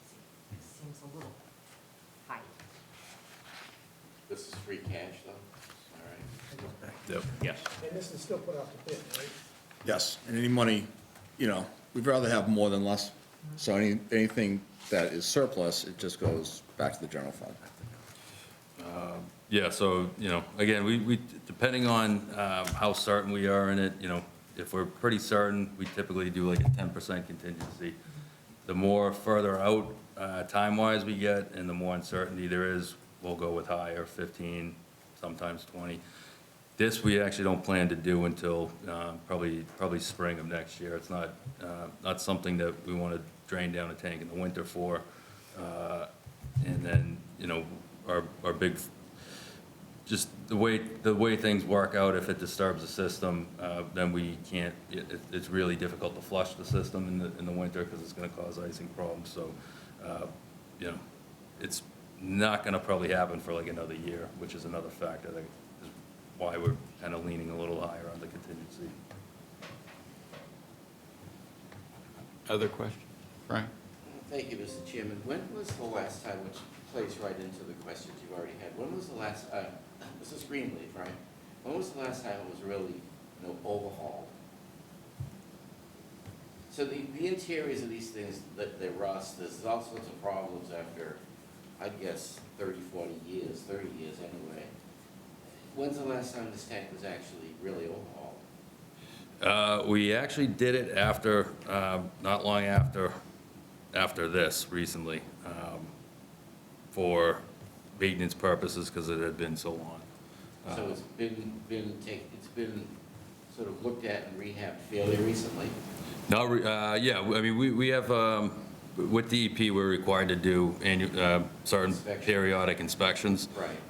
And so we had the inspection performed by the, the inspection company that's registered with them. And there was some issues on the floor that needed some repair, but overall, they thought the quality was pretty good. So what I'm getting at is we're gonna go in to actually add an operational improvement. There's no sense that we're gonna get in there and really feel like we should have just rehabbed the whole tank.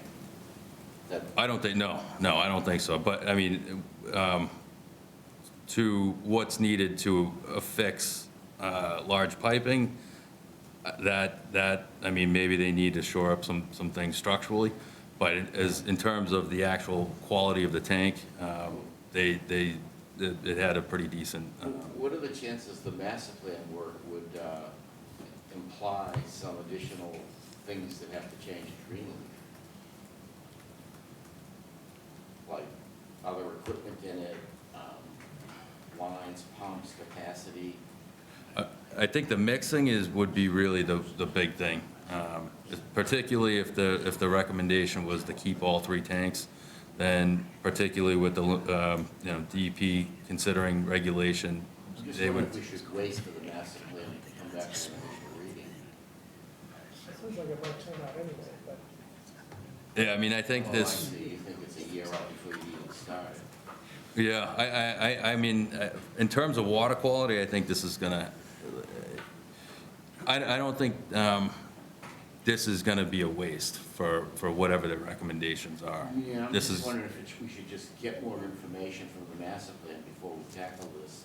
And to Roger's point, it's gonna be a year before you get to it anyway, probably. yeah, I mean, it will be delayed, and if we wait another year, we're still gonna look to do it in the spring, so it's gonna delay it. No matter what, Yeah. a year delay is a year delay. This feels a little bit like it's a good to do as opposed to we have to get it done. I think for the water quality, particularly since it's the one adjacent to the high school, I would recommend doing it for water quality purposes. What's changed? It's been like this for 50 years. I don't know. I mean, if you want to roll the dice, I'm with you. I mean, I don't see how the water quality could get any worse. That might be the point. That's hardly a recommendation. I think you're making his point. Let's leave the lead in the pipes anyway. No, Greenleaf is good water. the sampling that we do there, like I said, in August is where every year we're having issues where we have to supplement chlorine in it and dump it and. That's okay. I back off. Thank you. Buy the mixer. Other questions? Motion? Second. No, I need a motion. To approve. All right. There you go. 4-9 Greenleaf Tank Mixing System, $300,000 from free cash. Cheyenne? Yes. Chris Campbell? Yes. Chris Delaney? Yes. Mike Hardy? Yes. John Eiler? Yes. Ed McCarthy? Yes. Frank Monaco? Yes. Steve Moran? Yes. Rob Neufeld? Yes. Ed Parsons? Yes. Rick Rosso? Yes. Roger Riggs? Yes. David Tate? Yes. Chair votes yes, 1400. 4-10 Mill Pond Dam Culvert Gates, $150,000 from free cash. All right, so I've been talking about this for a while, but it's, so everyone can understand what it actually looks like. I printed up some maps. I might be a little bit short, so We can share. if you have to share. Well, I'll share this one, that's okay. Thank you. I'll take 3. Oh, really? Could use this in the last. If you're familiar with Mill Pond is a reservoir. Yep. And it's a man-made structure. It was made in 1970. Under Mill Pond is 2 streams that run under the pond. So there are 2 48-inch pipes, one from the north, on the north dike, one on the south dike, and then it exits under the dam behind the treatment plant. So if you look on the back, there's gates. So there's a 24-inch gate, and there's 2 42-inch gates that, in the event that the pipe had a breach or a break, it would empty the whole reservoir. And it would flood, not only flood people downstream, but it backs back up into the upstream. So these gates have probably not been touched since, I think they were put in 1970. They got to be replaced. So we're asking for $150,000 for the design. We'll have the design done for the replacement of these gates, and then next year, we're looking at, I think, $750 to actually do the work. That's a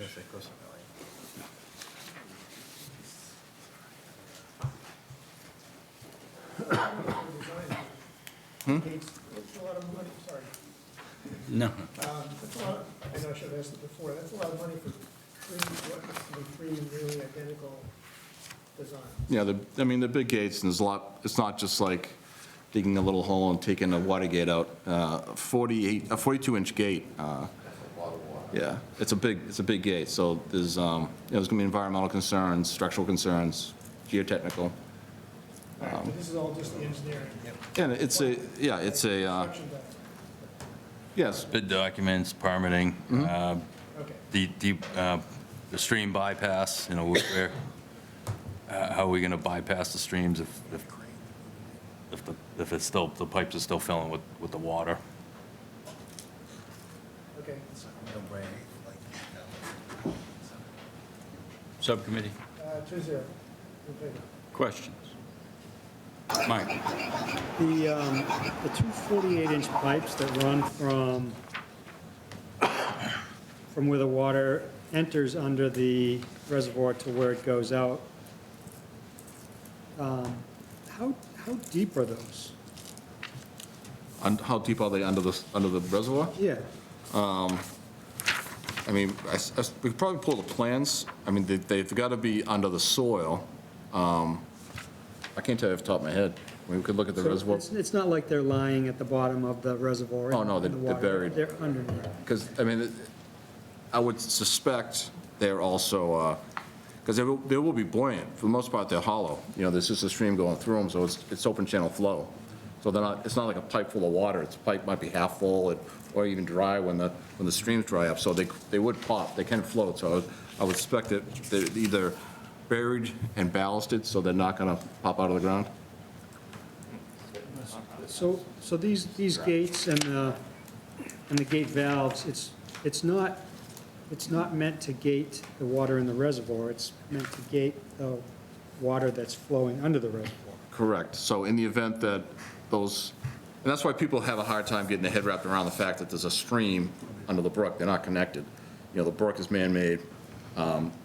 The dams keep it contained, and so the reservoir is contained. In order to get the water to flow under the reservoir, the pipes were buried under the reservoir. So in the event, the gates are there, so in the event that there's a pipe breach, they can be shut down without draining the entire reservoir.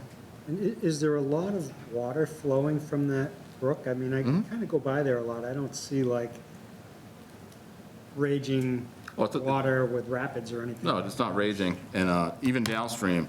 But we get a good rain, it rips through there. Okay.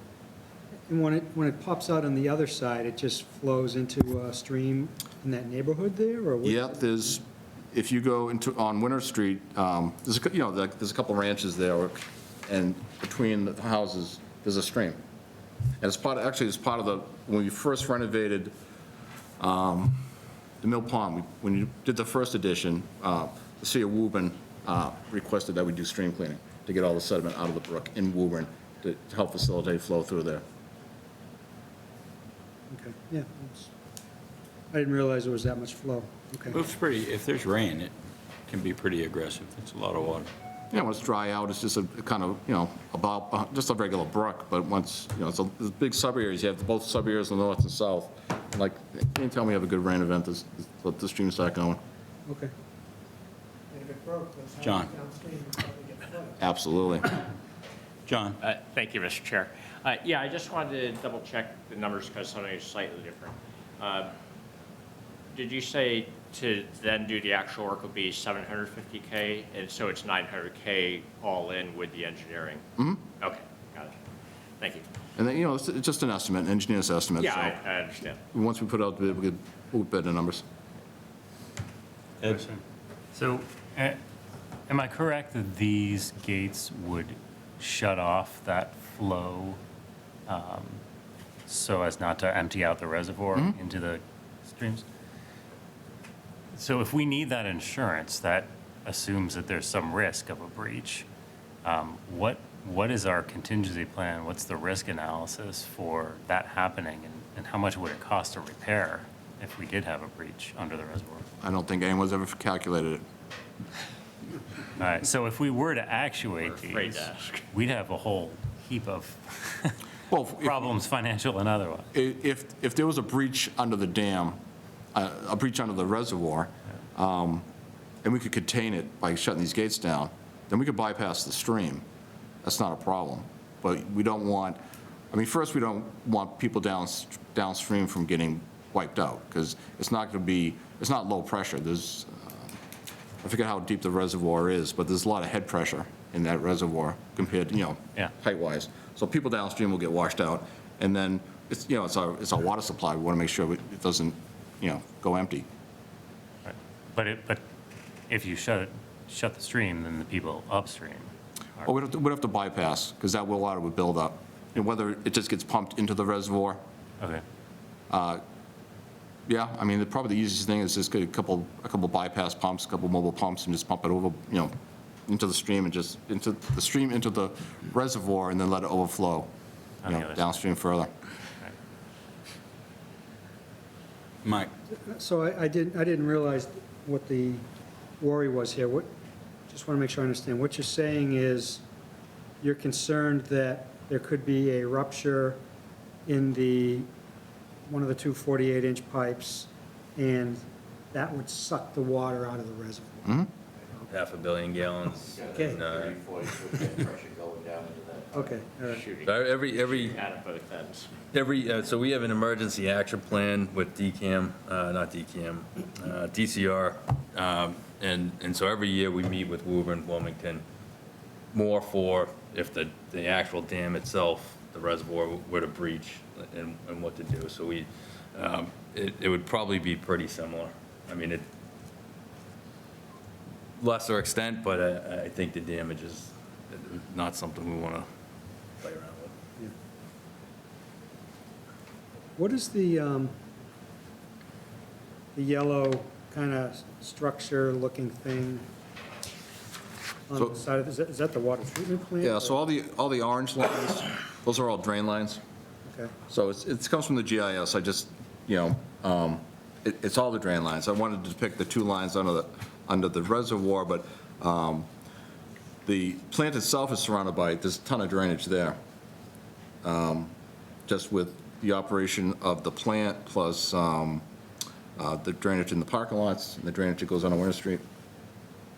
So, but that is where the plant is? Mhm. And right in there, okay. What's the kind of dashed line? The town line or something? The red line, the red dash line, yes, that's a town line. Okay. We're right in the middle of Woburn and Wilmington.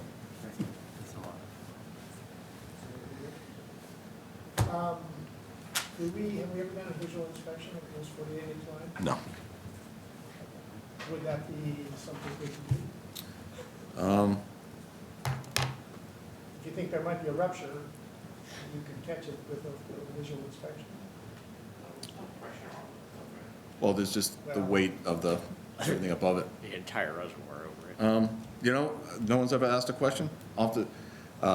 Russ Mackey, who's he's a water treatment manager, and this is his domain, and he's been kind of raising the red flag for a while, so finally, it came, to now. I'm not sure how long it's been on the capital plan for, but in any case, we can chat with him and see if there's a way to do it. I mean, it's a long run. I don't know if there's equipment available that crawl that far up a pipe. 4 feet? Hmm? Guy with a flashlight. Ooh. Sorry. I You was volunteer. Volunteering. Are you volunteering, Roger? I probably do it in a kayak. Hey, you got the job. It's dry until it's not. Frank? Probably smells too. Thank you, Mr. Chairman. If this, I'm not trying to make an issue here, I just want to clarify a little bit. If Mill Pond were retired, the water would probably sit there, because there's no other way to fill the reservoir, right? Yeah, I mean, the sub area is very small. It's mainly filled from So Shawshene. would the risk of a breach from the reservoir, even if it's not being used to make water, the fact that it's got water in it, be the same as what you've got right now? Yeah, I think unless we wanted to, Necessity, even if the mill pond were taken offline for, a decade. Unless we didn't fill it. It would dry out. Yeah, the watershed's not enough to maintain its level. Oh, so without bringing it in from the Shawsheen, it would just, Probably, yeah. It's a very small watershed. all right, so as it sits, yeah, so as it sits, this is basically a safety concern.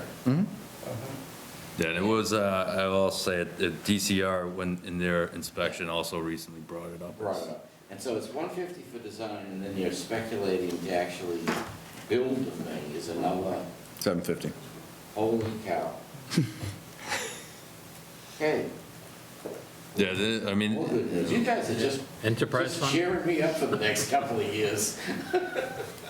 They haven't done any of the design too, so I think there is a chance when they get into the design that, we come up with a better plan that is not as extravagant as they're thinking. Okay, all right, thank you. Yeah, this isn't like an everyday thing. People don't, No, it's Design. not this VR.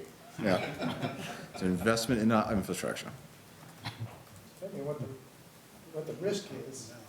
Bolt an extra valve on the end of it. Don't take the current one out. Don't take the- Anyway, so that's what the engineering design will tell you what to do. Any other questions? Move to approve? Second. Motion to approve the Mill Pond Dam Culvert Gate engineering study for $150,000 from free cash. Cheyenne? Yes. Chris Campbell? Yes.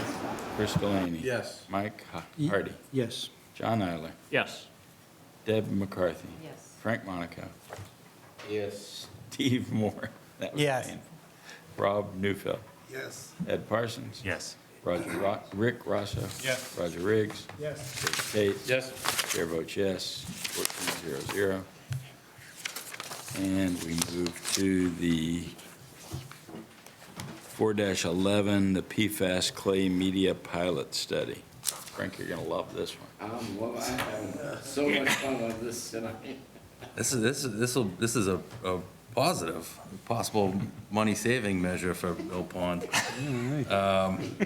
So if you recall, during the PFAS filter construction, there was basically two types of media that were evaluated and piloted to see what we could put in the filters that would take out the PFAS. It was ion resin, ion exchange resin, and then activated carbon. And the activated carbon basically didn't, or activated charcoal. It didn't work, we believe, because there was too much TOC, too much organic matter in the raw water from Mill Pond. And so what the carbon was doing was sucking up that TOC rather than the PFAS. If you look on the 10-year, we actually were proposing to look at and evaluate if we did a pre-treatment area, could we then use carbon and reduce the cost and get away from the resin. So that was kind of the initial. Shortly after we did the construction, DEP approved the consideration of using a specific type of clay, which they've found to be successful in removing PFAS.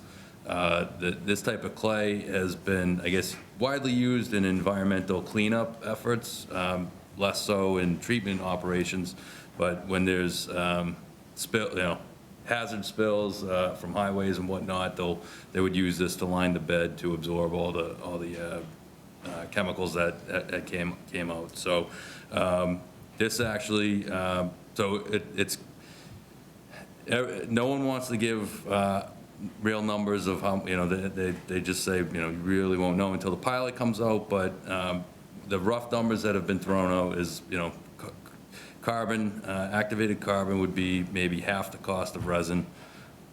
This was a couple of years ago.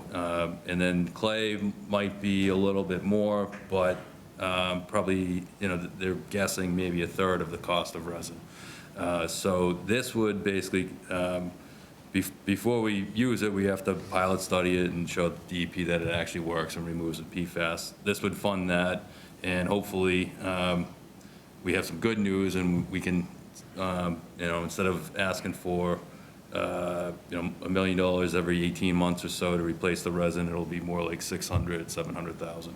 And so the payback period, if it does work, you're only looking at a year and a half, 2 years, and it would be a good cost savings. Feel better, Frank? I just want to know when we're going to have a plan to take Bill Pond offline completely with these NWRA, because this whole thing is nuts. It's just a waste of money. Subcommittee. Subcommittee report. 2-0. In favor. Questions or unfavorable statements? Mr. Monaco. So, how many activated charcoal PFAS beds are we operating? 6. 6, and we take one of those offline and try a pilot with the clay? No, they're small cylinder, so we repipe it, and, it's Just bypass. like this size and All right. this big. And are we pre-treating now for the PFAS? In other words, half the problem is the water coming into this thing out of the Shawsheen is, let me put it gently, it's not particularly great. So we do the pre-treatment so that the activated charcoal doesn't get bogged down with all this other crap that's coming in. Are we doing that now? We are required by DEP, we were required to put in we're using resin. The resin did not absorb the TOC. Now, It did not. it did not really, but the DEP still had a worry that it may. Again, these are pilot tubes, so they're going to be cautious, So and they made us put in some pre-filters. Have you done that? Pre-filters are in. You do. I see, all right. The cartridge filters, they're in the budget somewhere. Yeah. All right. So how long is this study going to take? They typically want to see basically like cold water, cold season and a warm season to see if the temperature difference and seasonal difference. So it's going to take, half a year to study, to actually run the pilot and then gather the analysis. And this 220 is mostly for material or mostly for the plumbing to be able to do it? The plumbing, the constant sampling, the documentation, the reporting Is the to material DEP. cheap? The clay itself? The clay is, for the pilot, there's not gonna be a ton of cost in the pilot. It's But minimal. if this worked, it would be a lot less expensive than the activated charcoal replenishment that we have to do now. And would we get a longer life out of the clay? Than we- Everyone's very hesitant to confirm without the pilot. They say the pilot will really tell you, but, what we're hopeful for is, like I said, it's about a third less is kind of what people are seeing elsewhere. Costs or? Cost, resin will ask for $1 million to replace the But media. The cycle times are going to be about the same, probably. They're expecting it, similar. All right, well, we should do this because, just because. Because you can't get out of it. Yeah, that's the problem. I really think we've got ourselves in one hell of a vice here. Thank you. Deb.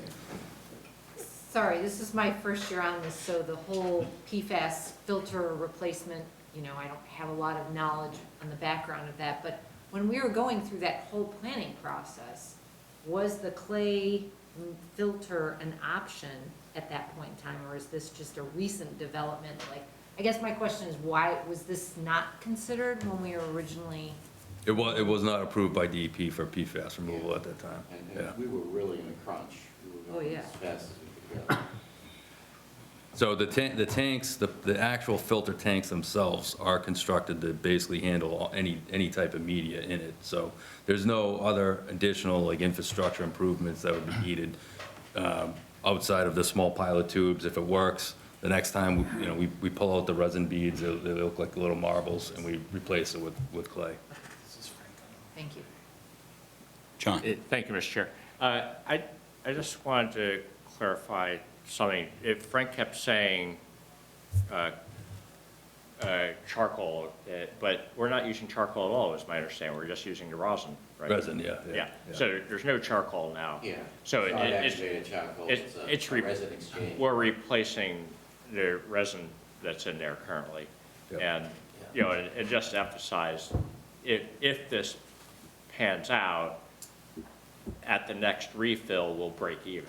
So it's a, Yeah, the 220, in other words, the savings in going forward. we're gonna save more, if it works, and we're gonna save at least as, in theory, at Right. least It's as a much. good experiment to run, Yeah. absolutely. If it doesn't work, then we blew 220K. Right, so one-fifth of what we're gonna spend every other year anyway. There you go. Water down the street. Now you're looking at the The- bright I mean, side. I'll also add there's a side benefit too, is it gives us redundancy, so we have a second source. If one of them becomes tough to get, you know, if we can't get resin, we can go with that. If resin starts to, you know, fluctuate and drop because clay, in price, because clay is too competitive and everyone's using it, it gives us options to pick the cheapest and redundancy. Thank you. Can I just clarify too, as far as, sorry. Go ahead, Deb. Did you say, in terms of the efficiency of the filter, the clay versus the resin, similar, clay's better, or again, is that to be determined? It's to be determined. I mean, the idea is by the time, and that's why DEP made us put in like the pre-filters and they're PFAS filters, so by the time the water gets there, really what we're looking to do is just remove the PFAS out of it. And so that the material, the media that's in the filters, they're, you know, if we prove it removes the PFAS, they're all gonna do the same thing. Mike? Is the clay just clay, or is it chemically enhanced or processed in some way to make it a special type of material? I don't think it's chemically enhanced. I'm sure they have a specific, you know, patent of a type of clay and a certain gradation of the, you know, the particle sizes of the clay. But I'm not aware of a like special chemical process.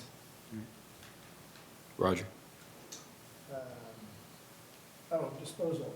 Is there any likelihood that disposal of clay with some level of PFAS in it is any cheaper than disposal of the resin with the same level of PFAS? I think they're gonna be the same. I mean, the idea, I think that most landfills are not taking it, and as regulations get less and less landfills will probably take it, and currently, really, most of it gets burned, incinerated at specific PFAS incineration plants, so perhaps, I mean, clay is a better material than a resin bead to perhaps put back in the earth, but it's still gonna have PFAS in it, which. Actually burning? Yeah, okay, thanks. Any other questions? Motion to approve. Move to approve? Second. 4-11 PFAS clay media pilot study for $220,000 from free cash. Cheyenne? Yes. Chris Campbell? Yes. Chris Delaney? Yes. Mike Hardy? Yes. John Eiler? Yes. Deb McCarthy? Yes. Frank Monaco? Yes. Steve Moran? Yes. Rob Neufeld? Yes. Ed Parsons? Yes. Rick Rassa? Yes. Roger Riggs? Yes. David Tate? Yes. Chair votes yes, 14-0-0. Article 6, MWRA I&I debt service. I've got number 5 on my list. I'm sorry. Is it okay to do the chapter 91? Do we need to do chapter 90? I don't think that It's made not on the agenda. Do you have a catch-all on the agenda? No, and it's not on the agenda, but we'll do it on the May, Okay, that's fine. yeah, with the administration, if that's okay. Is that all right? Fine with me, whatever. 6. 6, MWRA I&I debt service, which comes from the inflow and infiltration and inflow and infiltration account. And in particular, this is the debt service on the existing loans from the NWA. Right, so these are loans that 0% still and 75% grant back, and we pay 25%. Yep. Okay. Up to $407,975. So who's talking? Go ahead. Yeah, that kind of explains most of it. It's been ongoing for years, so there's 4 outstanding loans. The oldest one's 2017. This would be the 10-year loan payback, so 2017 one, there'll be 1 more year of it. So they're slowly coming off the books. I believe it's mostly funded through our sewer allocation fee account, which is fees that we collect for sewer flow increases, and it has to be used for, II-related purposes. Subcommittee. 2-0 in favor. Any questions? Move to approve. Second. So the MWRA INI debt service for $107,975, is that what it was? Yes. Cheyenne? Yes. Chris Campbell? Yes. Chris Delaney? Yes. Mike Hardy? Yes. Don Island? Yes. Deb McCarthy? Frank Monaco? Steve Moran? Yes. Rod Neufeld? Ed Parsons? Yes. Rick Rosso? Yes. Roger Riggs? Yes. David Tate? Yes. Chair votes yes, 14-0-0. Sewer Enterprise Fund, Article 7, for $6,585,000. Yep, so this is, 99% of this is basically what MWRA charges us for sending our sewer to them. It's like 6.3, 6.4, the assessment. The other component of it is in our operating budget, we have a offset in our sewer contracted services to assist with pump station cleanings and other associated contracted services. And then this would obviously represent the mini vac skid mount article that we discussed earlier for, I think it was 40,000. Yeah. So those are 3 components of this. Subcommittee? 2-0. I realize I got a question. Money comes from the sewer enterprise fund. Where does it go? Operating budget for the bulk of it? This isn't a transfer, is it? This is the, No, it's to authorize the use of the funds in the enterprise fund itself. So the revenues come in and spent out of the same fund. Okay. And then we itemized the 40K for the mini digger, but we authorized that previously. So originally it was, we were going to take it out of free cash, but we were able to fit it into the enterprise fund. So that's what we'd like to do with sewer-related costs, if they can fit. Great. Is it important that that 40K be in this total? It is in the total. It doesn't need to be called out in the total. It's just the total that the revenues are going to support the expenses in the enterprise fund. So Okay. oh, is it in there twice? It's not in there twice, though? no. So we just voted 40 for the other, and now we're No, voting it? we approved the project as a capital project because it's over a certain amount of money and would need a separate approval, and then the funding source is approved in this total enterprise fund. Okay. Questions? Frank? Thank you, Mr. Chairman. John, there must be some money in the enterprise fund now, right? Some number, and we're assuming we're gonna pick up another 6.5 million in revenues this year. So what you're assuming is the enterprise fund will maintain a surplus, so just let it sit there? Yeah, so it's required to be self-sufficient. So you may remember the last few years, we've approved the enterprise fund and also approved something out of retained earnings. So enterprise fund is set up a little bit differently. It has its own free cash, if you will. It's called retained earnings. Right. Yeah, so if your previous year's revenues weren't enough to cover what your current year's expense, the next year's expenses are going to be, you have to reserve something out of, and this year, we're going to, our revenue number is going to make the 6.5 million this year, so we won't have to do that in order to set the tax rate. Right, do you know what the retained earnings, what this carryover might be, the amount of money? I think we estimated like 1.4 million or something. I think it might be 1.7 million. I can go get it if you No, want. but it's significant, it's pretty significant. It's lower than it has been. It was in the high threes for a long time. Yeah, and then with the dip from We COVID. use that money. Suppose your revenues keep up with your expenses, which looks like they might for a while. In Yep. fact, it might get better. So we would either buy sewer-related equipment if we had any, or fund debt service for a pump station or something like that the next year when we ask for $6 million to do a pump station.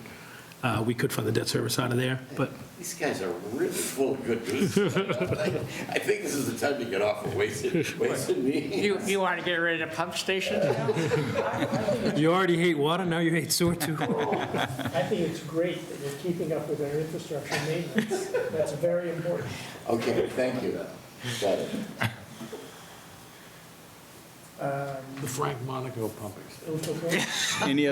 Are there any other questions? Naming rights, I love it. Naming rights. Motion to approve the naming of the pumping stations after Frank Monaco. Motion to approve. Second. So we have a motion to spend $6,585,000 from the Sewer Enterprise Fund for sewer-related expenses. Cheyenne? Yes. Chris Campbell? Yes. Chris Delaney? Yes. Mike Hardy? Yes. John Eiler? Yes. Deb McCarthy? Deb McCarthy? Yes. Frank Monaco? Yes. Steve Moore? Yes. Rob Neufeld? Yes. Ed Parsons? Yes. Roger Riggs? Yes. Rick Rosso? Yes. David Tate? Yes. And the chair votes yes, 1400. Transfer from water stabilization. Article 8. Yeah, so this is another one that's been happening since, 2019 or so. If you remember, kind of every year, the process we go through is the water bills come in, and in the January town meeting, we have a warrant article that will, in order for us to capture the revenues that, the whole plan of the rate increases were for, we have to document the amount that it goes into the general fund first, and we have to then transfer from the general fund the portion that is related to the water stabilization. Once it's in the water stabilization fund in May, we ask for the transfer from the water stabilization fund to our operating budget, which, if you remember, you'll see the offset that is used for MWA water purchase. And so it's just the mechanism of getting water revenues from the water bills back into the operating budget. So committee voted 2-0. Questions? Motion? Motion to approve? Second. So a motion to transfer $1,586,954 from the Water Stabilization Fund to fund the purchase of MWRA water. Cheyenne? Yes. Chris Campbell? Yes. Chris Delaney?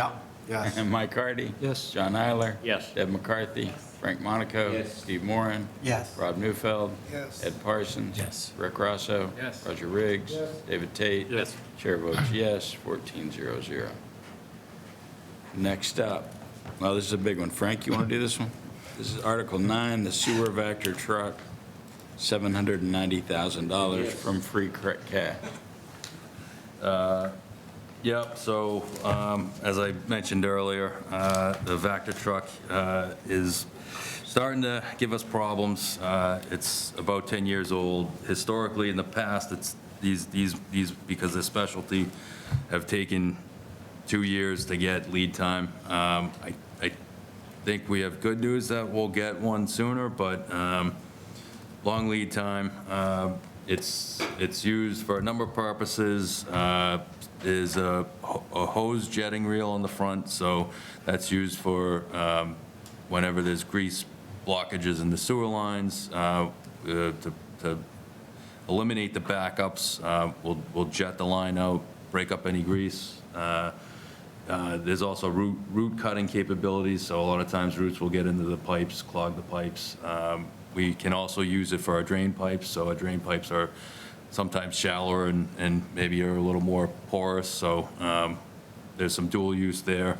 And then the other part of it is the Vactor part, so it's used to, when there is sewer backups in a manhole, we can suck out all the sewage and dump it properly at sewer disposal locations. We also use it heavily during water breaks and for hydro excavation. So it's actually the only method of excavating that is exempt from dig safe because of how safe it is.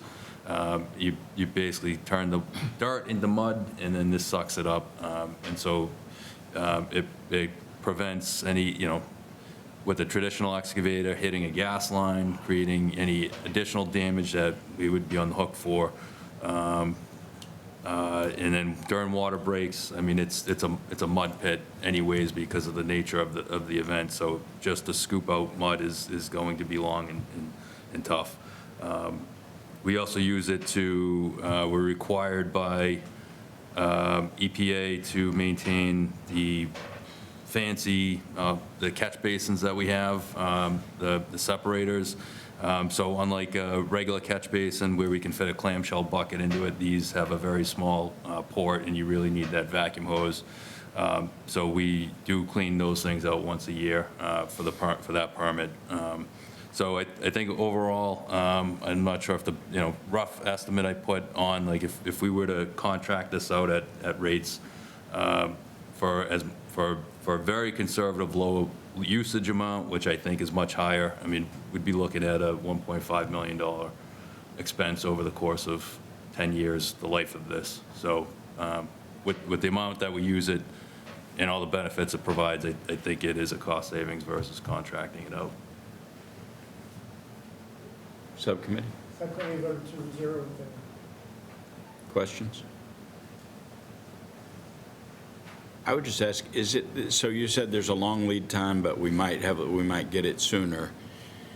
Is this the kind of thing that, I know the old one is getting old and will fail. Is it something that we just keep using the old one until it actually fails, even if the new one's sitting in the garage and beautiful and? Yeah, I mean, we just put it in service and. I don't think we've replaced many, but I think historically, because of the benefit and the low salvage value those present, because they get so beat up, we've typically kept it and just ran it till it died. It can also, our highway can also use it to help with catch basin rebuild, so we can, the benefit of keeping it instead of getting a few thousand salvage, we'll just run it until it goes. So it's really one of the only pieces of equipment we'll keep a hold on to. Any other questions? Motion to approve. Move to approve. Second. 190,000. So a motion to purchase a sewer Vactor truck for $790,000 from free cash. Cheyenne? Yes. Chris Campbell? Yes. Chris Delaney? Yes. Mike Hardy? Yes. John I. Doug, I think this is borrowing, not free cash? Or I'm sorry, Well, the backup says one thing. if we follow our cash, Yes, I'm sorry. Sorry. You changed We that. did change it, yeah. Thank you. Yep. Thank you, then. Good point. Sorry about that. It's all right. Deb McCarthy? Yes. Frank Monaco? Yes. Steve Moore? Yes. Rob Newfield? Yes. Ed Parsons? Yes. Rick Renfro? Yes. Roger Riggs? Yes. David Tate? Yes. Chair votes yes, 1400. Town Hall Annex HVAC upgrade for $5.3 million. Yes, more good news for Frank. I don't think they need air conditioning. So this has been on, this has kind of morphed over the years. I went back and actually looked at, prior to me, I think a lot of these items actually got on the capital plan back in, I think, FY20 with the intent to do it in either FY22 or 23. And then everything more, when it was put on the plan, it was right when COVID was happening. So then between all the COVID price inflations that happened and a number of things that came up with the design, including the generator that is also actually older than the HVAC system, where the generator is currently located, we had looked into, we kind of had them as two separate projects initially. But when we looked at replacing the generator, it would not meet the current codes with the spacing with the building. So now there's no room to move it. It's in the same enclosure as the chiller. And so in order to play, Tetris with the equipment, now the generators kind of become part of the HVAC project as well. And that enclosure might also have to expand. So there's a few. So because of the big cost increase, I think initially on the capital, prior to me, it was like only $1 million. Given all the design issues and then COVID inflations, it's now up to 5.3 for both. And there's not, I mean, I've been told by multiple consultants that 30 years is the max we'll get out of a chiller, at the best maintained chiller that you get. And the current one is 27 years old. So unless we get moved, and that's kind of why we've accelerated. The design is not fully complete. We still have to design fan coils, get the package out, finish the bid package. The site work is, now that we know that the generator has to move around, there's additional site design and figuring out how that's going to play into it. So normally we like to have everything to a certain point to be just put out and bid and have a 100% cost estimate. But if we would do that, I think we lose another year. And if we get the funding in this request now and try to accelerate the design, hopefully there's many schedules that have to also meet with the designer and the contractor, but ideally we can maybe start the construction in the spring and avoid, we got to try to make sure that it gets through the summer, this summer, and hopefully, if we get this funding and we can accelerate everything, we can avoid trying to get it through a whole nother summer next year, which would be 28 years, maybe going on 29 years.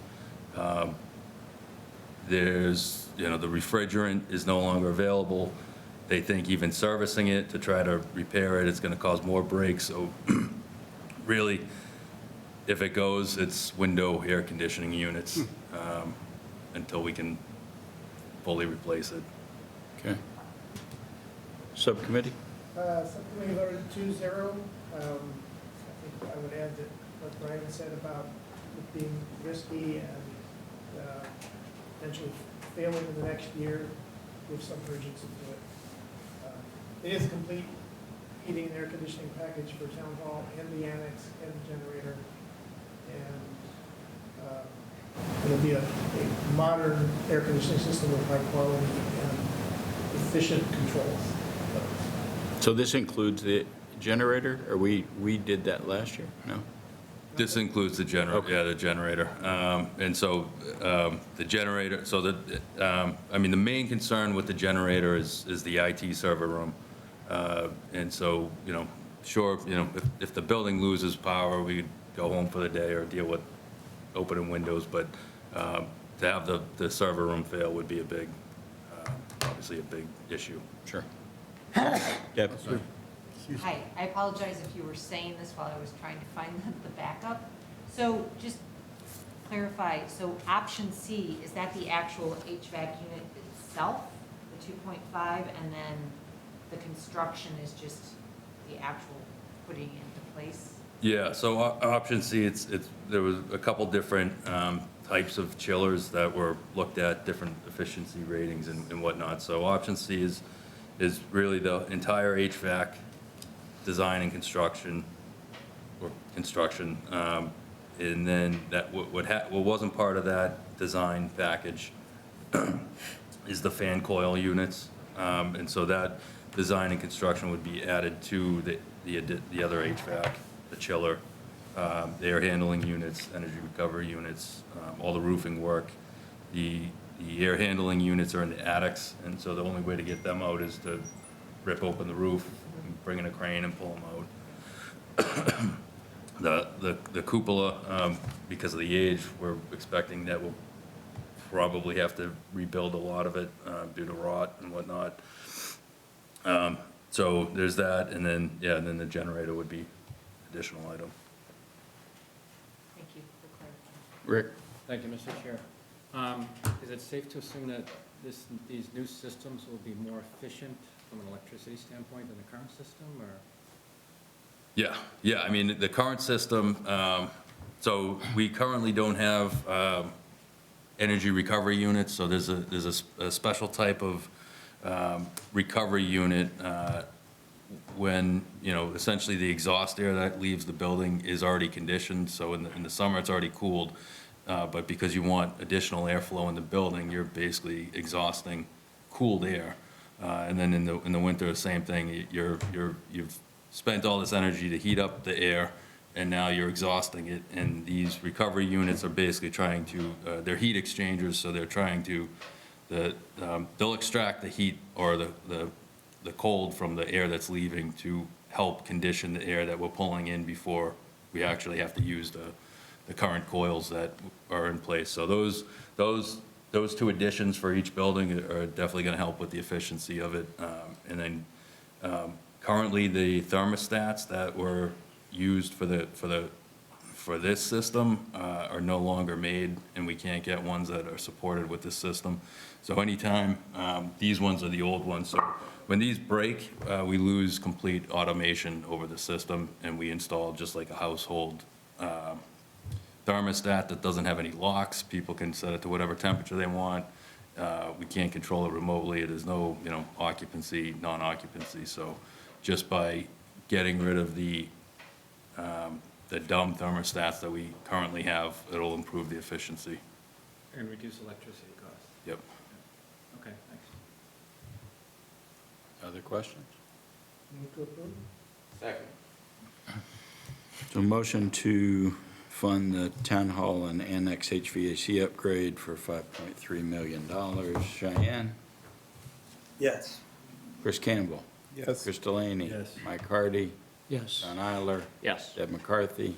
Frank Monaco? Yes. Steve Moran? Yes. Rob Neufeld? Yes. Ed Parsons? Yes. Rick Rosso? Yes. Roger Riggs? Yes. David Tate? Yes. Chair votes yes, 1400. Water meter replacement program. So if you remember last year, there was a warrant article we asked for to begin the RFP process for water meter replacement. Typical meters have 15-year rough lifespan to them before you have to really start looking at replacing them.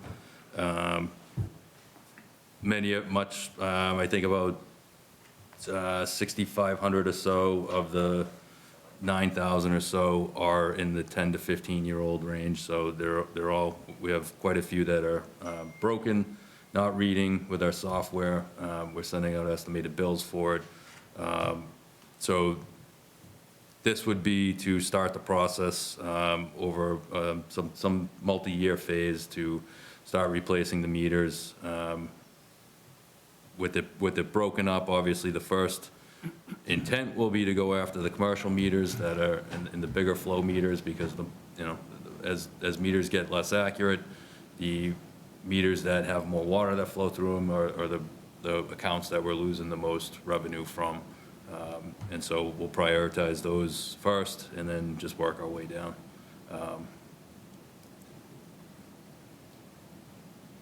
Subcommittee voted 2-0 in favor. Questions? Overall comment would be that it would probably be nicer to do it all at once, but that was going to be $5 million and can't be spread out over time in terms of replacing the meters and doing the things that need it first. And manpower to do it. They'd be contracted out, but yeah. Really? Yeah, this, I think most projects are 2 or 3 year is what's typical for these type of replacements. So our 10-year capital plan, I mean, the upcoming years might change a little bit. I think we had an additional 3 years, or maybe 4 years. Obviously at $5 million estimate, and given that it's over time, this would need to be 5 years at the current rate. So, you know, in discussions with the finance department in the upcoming years, you know, the 1 million might be increased to just play catch up and try to get this done in a, you know, maybe a 3-year, 4-year.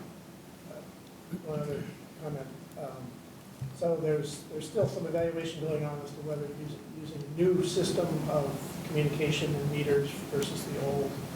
And part of the current engineering work is going to establish that answer. But operationally, the two systems are compatible. And so, you know, the water department will be running these two monitoring collection systems concurrently for a while, whatever the transition period is. And there's in other places there have been some lack of compatibility that made that awkward or difficult. But it's this kind of thing you have to do. You've got to get through it, the transition, regardless of how it goes. And the new meters have a lot nicer features that are useful. Hi. Do we use our own people to install them?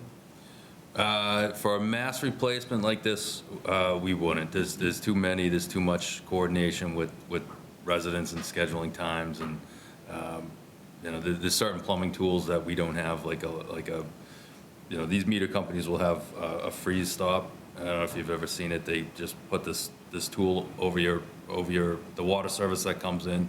It actually causes an ice plug, so that they come in, it's 10 minutes, they swap it in and out. We have been, if you recall from our operating budget, I think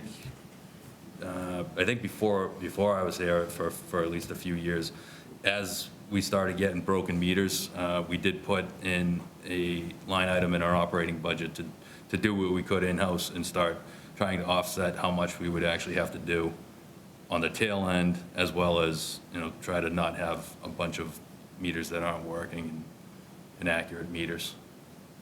So our line item in the budget, we've been doing, you know, well, $50,000 worth of meter replacements in-house. They are capable of doing it on a scale this large. We wouldn't be staffed to be able to do it. Okay, thank you. Rick? Thanks, Mr. Chairman. So if I understood you correctly, one of the concerns is that some of the meters are not accurately measuring the amount of water flowing into a house, and it's usually underestimating? Yes. Yeah, unless there's wrong components, I've never heard of, you know, so if the dial isn't the right head that measures in gallons versus cubic feet, like, that's the only time I've heard of meters overestimating.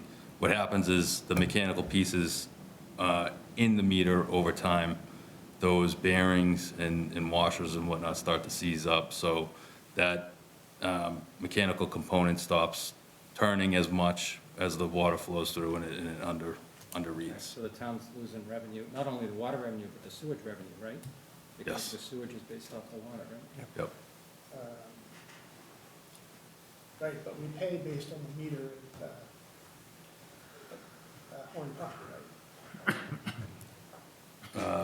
We don't get revenue for the missed water, but we do pay for the sewage as it goes down. We are collecting the sewer portion of the water and sewer bill is actually more significant than the water, so we would be not collecting as much sewage, but presumably MWRA has an accurate meter, so they're definitely billing us what they should be billing us. We're just not collecting. We're not Yeah. losing sewer money. No, we are, We are. We're losing the money, but we still have to pay the full amount. because your sewer is based on how much water what comes through your water Oh, you main. mean we're losing the collections? Yeah. So Yeah. residents- Yeah, there's no individual sewer meters on houses, so we have to presume that the flow is somewhat, I mean, some people do put it on their lawns and whatnot, but the sewer bill is based on the water meter. So through the chair, so it's going to be both the meters, the regular house meters, and if a resident has a second meter for, you know, irrigation purposes, it'll be both of those that will be replaced, or? Yep. We, unless there may be some Some commercial buildings may have installed their own sub-meters for their own billing of their own subtenants. So there may be some meters that are privately owned, but we own the overwhelming majority of all the meters. Other questions? Motion? Second. Motion to start the water meter replacement program, $1 million from free cash. Cheyenne? Yes. Chris Campbell? Yes. Chris Delaney? Yes. Mike Hardy? Yes. John Eiler? Yes. Deb McCarthy? Yes. Frank Monaco? Yes. Steve Moran? Yes. Rob Neufeld? Yes. Ed Parsons? Yes. Rick Rosso? Yes. Roger Riggs? Yes. David Tate? Yes. Chair votes yes, 1400. Water system upgrade replacement, $1.5 million from free cash. So this is an every other year request. So if you have the, I don't know if you folks got the backup, but pretty much, we break it down to three categories. We have water mains with high break history, and we have water mains we want to upgrade that are under capacity or too small. And then we have water main loops, areas where there are no water mains. So we have, primarily we've been working on the connection, on the MWRA connection. So a lot of our effort has gone there and not into any big jobs. We've replaced, let's see, this year we did Johnson Road, we did a little bit on Wynn Street. We have Marion Road, which is a high break history, scheduled for this year. And then some of the money, some of this money that here, we're gonna kind of bank, 1.5 million. It's a lot of money, right? But say Wheeler Blanchard is a $3 million job. Burlington Mall Road,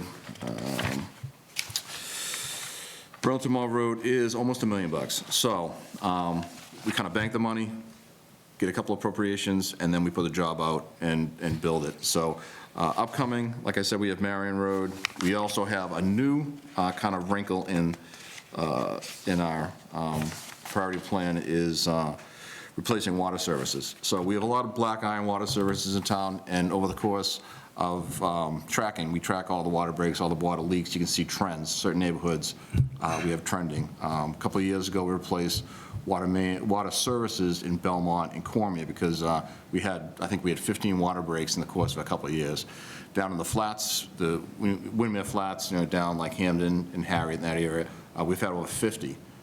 50 in the last like 25 years. So a lot of breaks, and most of it is black iron. Black iron's in the ground, it rusts, it's been there for 50 years. The whole neighborhood starts to go all together. So we have a new program where we're trying to dovetail it with our paving program, so the year before we pave, we get in there and we start replacing the water services. The main itself is in good shape, the water services have to be replaced. So that is another, if you have the map, you'll see where the areas where we have some trending, but we also have a list. Now the list is kind of, like I said, it dovetails in with our paving program. So that's where you see, I guess I don't have it listed, but we actually have the years that we want to do these different streets. And then a third kind of wrinkle to it is the EPA wants us to verify that we don't have any lead services. So they're going to require us to excavate and demonstrate to them that certain neighborhoods don't have lead. So what we're going to do is also, if we're going to dig it, we might as well replace it. So randomly throughout the system, where we find black iron services, we'll document it, we'll replace the black iron with copper, and then we'll submit that to the EPA as part of our annual report. And that will also be rolled into this, $1.5 million. Subcommittee? I failed to have a discussion about this and vote on All right. No, I it. Number thought, 12? hold on. Yeah, we voted on this. All right, then it was 2-0. Well, Remember, you fought about it? My notes are faulty. Yeah, because we talked about water main loops and things like that, yeah. Yes. Questions? Frank? Just a comment, Mr. Chairman, thank you. It really seems like we're only scratching the surface of what needs to be done here with this amount of money. Does it make sense to you that we kind of go this slowly? I think so. I think, we have the master plan coming up, and that may change the whole dynamic of everything. I ask because it does seem like the occurrence of breaks has been coming on faster with time. Yeah, most of the breaks we have are leaks. The water system itself is pretty strong. We have a lot of asbestos cement pipe, and it's, some areas it gets a little punky.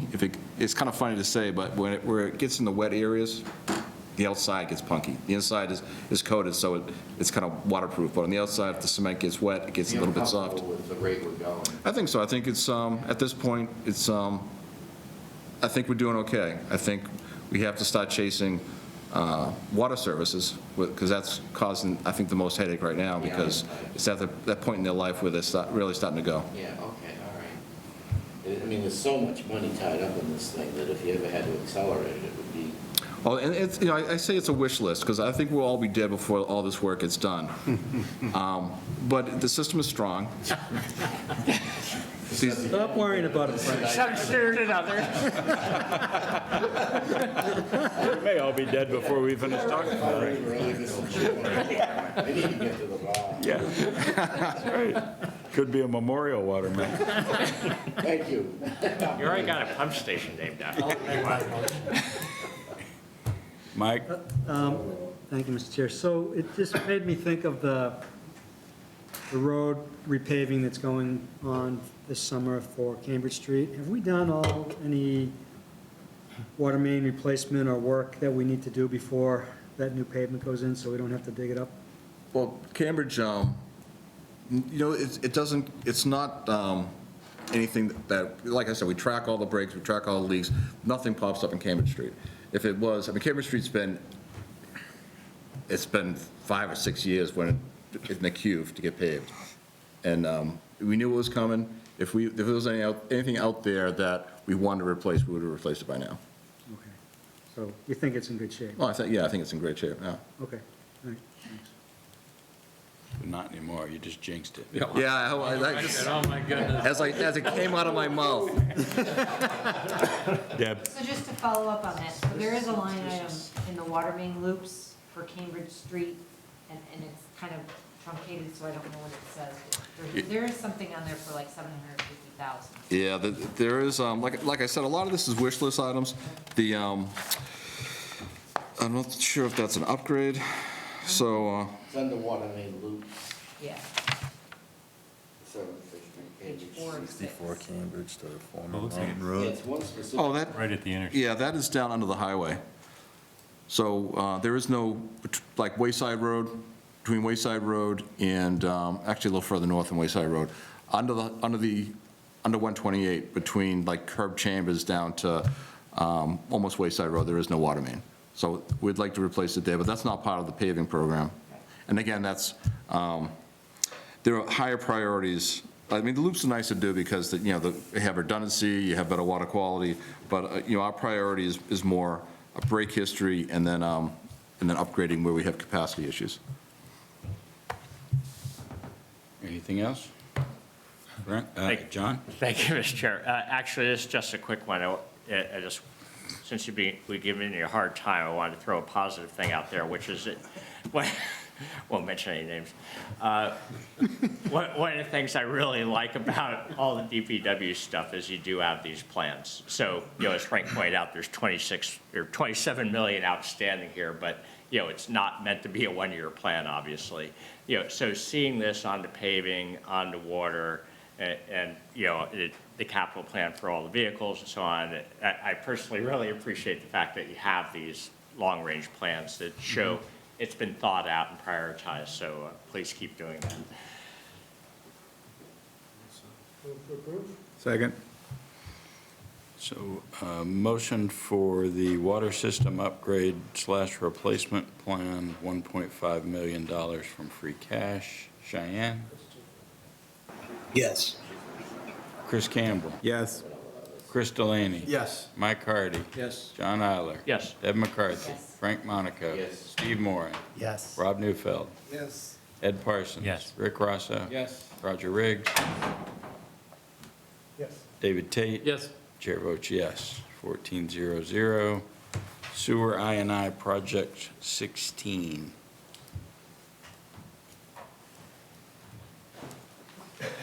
All right.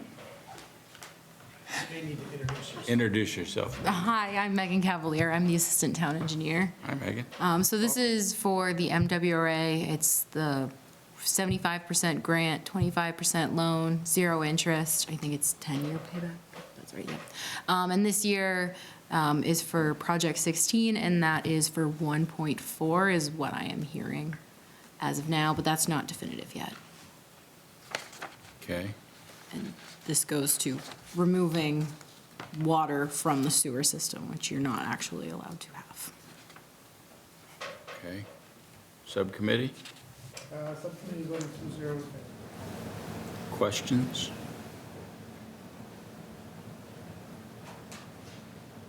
Nothing? Frank? Gotta do it. I would just say, how are we doing on the I? I mean, it's gonna always be a thing. Do we find big things anymore, or are we just finding little? This year, we're replacing a pipe that is on Middlesex Turnpike that is, has a lot of I coming through. We actually attempted to line it 3 times and couldn't get a liner in, so now we have to replace the pipe, so we are finding areas. Our capital improvement plan that we had initially created is almost complete, but then we looked at the system and we still see I coming in other systems, so we're just going to keep moving forward with the system. It also helps to keep our sewer pipes integrity as well as can, because we don't want to be replacing these pipes, so lining them makes it last about 50 years before we'll need to touch it again, so the less we have to dig up, the better, because your cost is exponential once you have to dig up a pipe and replace it. So it helps the system a little. So I'll just add the map, we're actually under legal mandate from DEP to do through an administrative consent order. And then once we finish with what they've asked us to do, they'll revisit, and they're not known to be ones that'll let people off hooks for stuff, so presumably they'll have a list of demands that they want us to focus on. But yeah, I think that sewer assessment article from earlier, that's 6.34 or so and change. It's not the end-all be-all, but we do, MWRA does send out a table of all the MWRA communities and, how they assess each community and the share. And, we're not seeing as big of a % decrease in our assessment, but we this year, again, we're down compared to other communities. So we are seeing some reduction in the sewer assessment from MWRA because of the work that we're doing. Okay. Roger. Subcommittee supporting this 2-0. This is another area, it's another area where the committee has some good data on where there's extra water coming into the sewer system when it's raining compared to when it's not raining, and has mapped out different regions that to be input, so they can prioritize them. Sorry if I'm stealing your story. Works for me. Questions? Motion? Move to approve? Second. So motion for a sewer I Project 16 for $1,432,000. Cheyenne? Yes. Chris Campbell? Yes. Chris Delaney? Yes. Mike Hardy?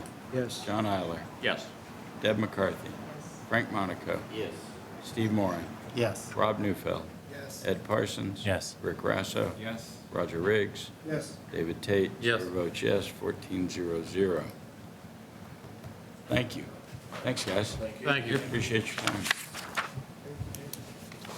That was almost painless. That wasn't bad. Frank's going to be on your subcommittee next year.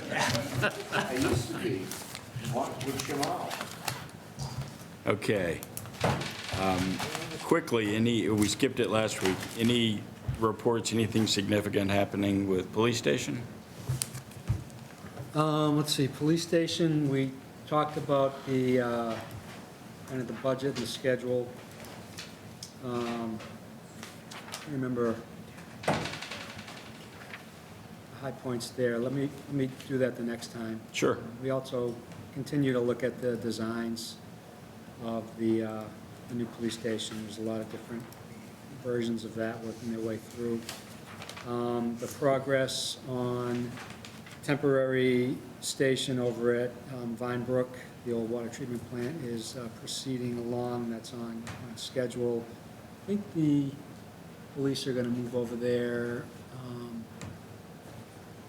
I think sometime, or like in the summertime. Excellent. High school, we have a high school building committee tomorrow night.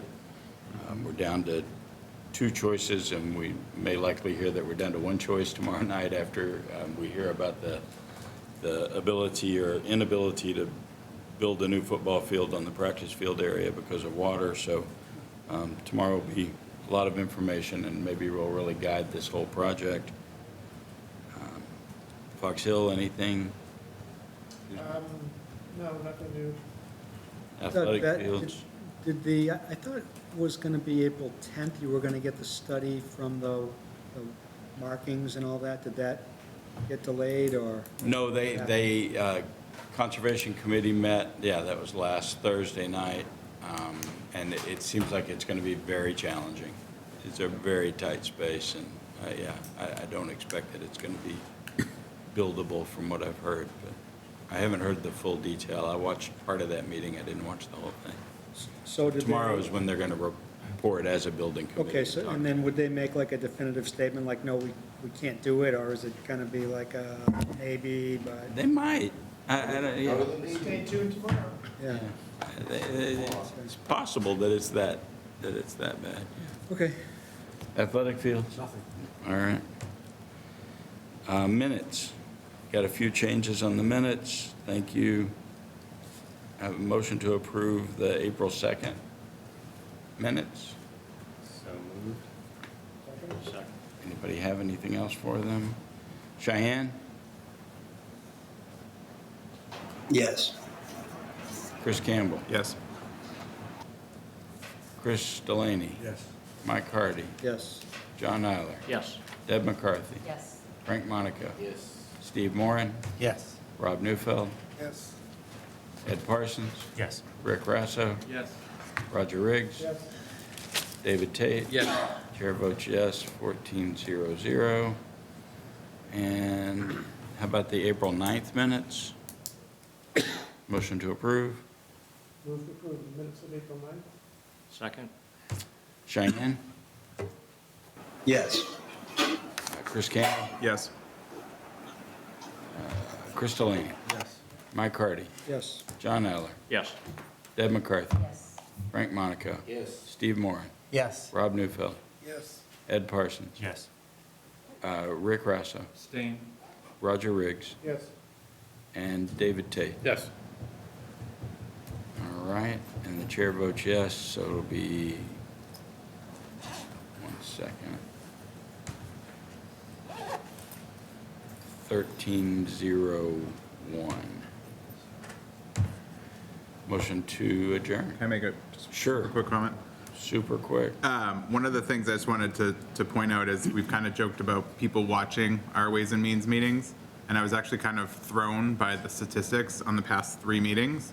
So we're getting, last meeting was 1,200 views or impressions. The meeting before that was 2,200, and the meeting before that was 1,100. So people are watching these, so I'm just throwing that out there, because I know sometimes we only have a couple of people, but I was surprised to hear that many people have been watching some of these meetings. 1,100 views? Yep, This is the on BCAT. So if you go on Facebook, It's not live. so it's, I'm going to call them impressions, because you can't figure out how many people are watching it for how long, but that's a lot of people, a lot more than I would have expected. I watch a couple 100 times. We've gone viral. Excellent. Yeah, so I have it on a loop. Doug, for the record, April 2nd, I need to abstain, I wasn't here. I just realized that. All right. You can still vote, I think. You can still Yeah. vote. You can still vote. If you read the minutes. Oh, then keep it. The vote is actually that you had a chance to read the minutes and that we presented. And if you watch it on BCAT like 100 times. That's what the loop is for. And you can vote 100 times? Did we have a motion? Motion. Yes. Motion to approve.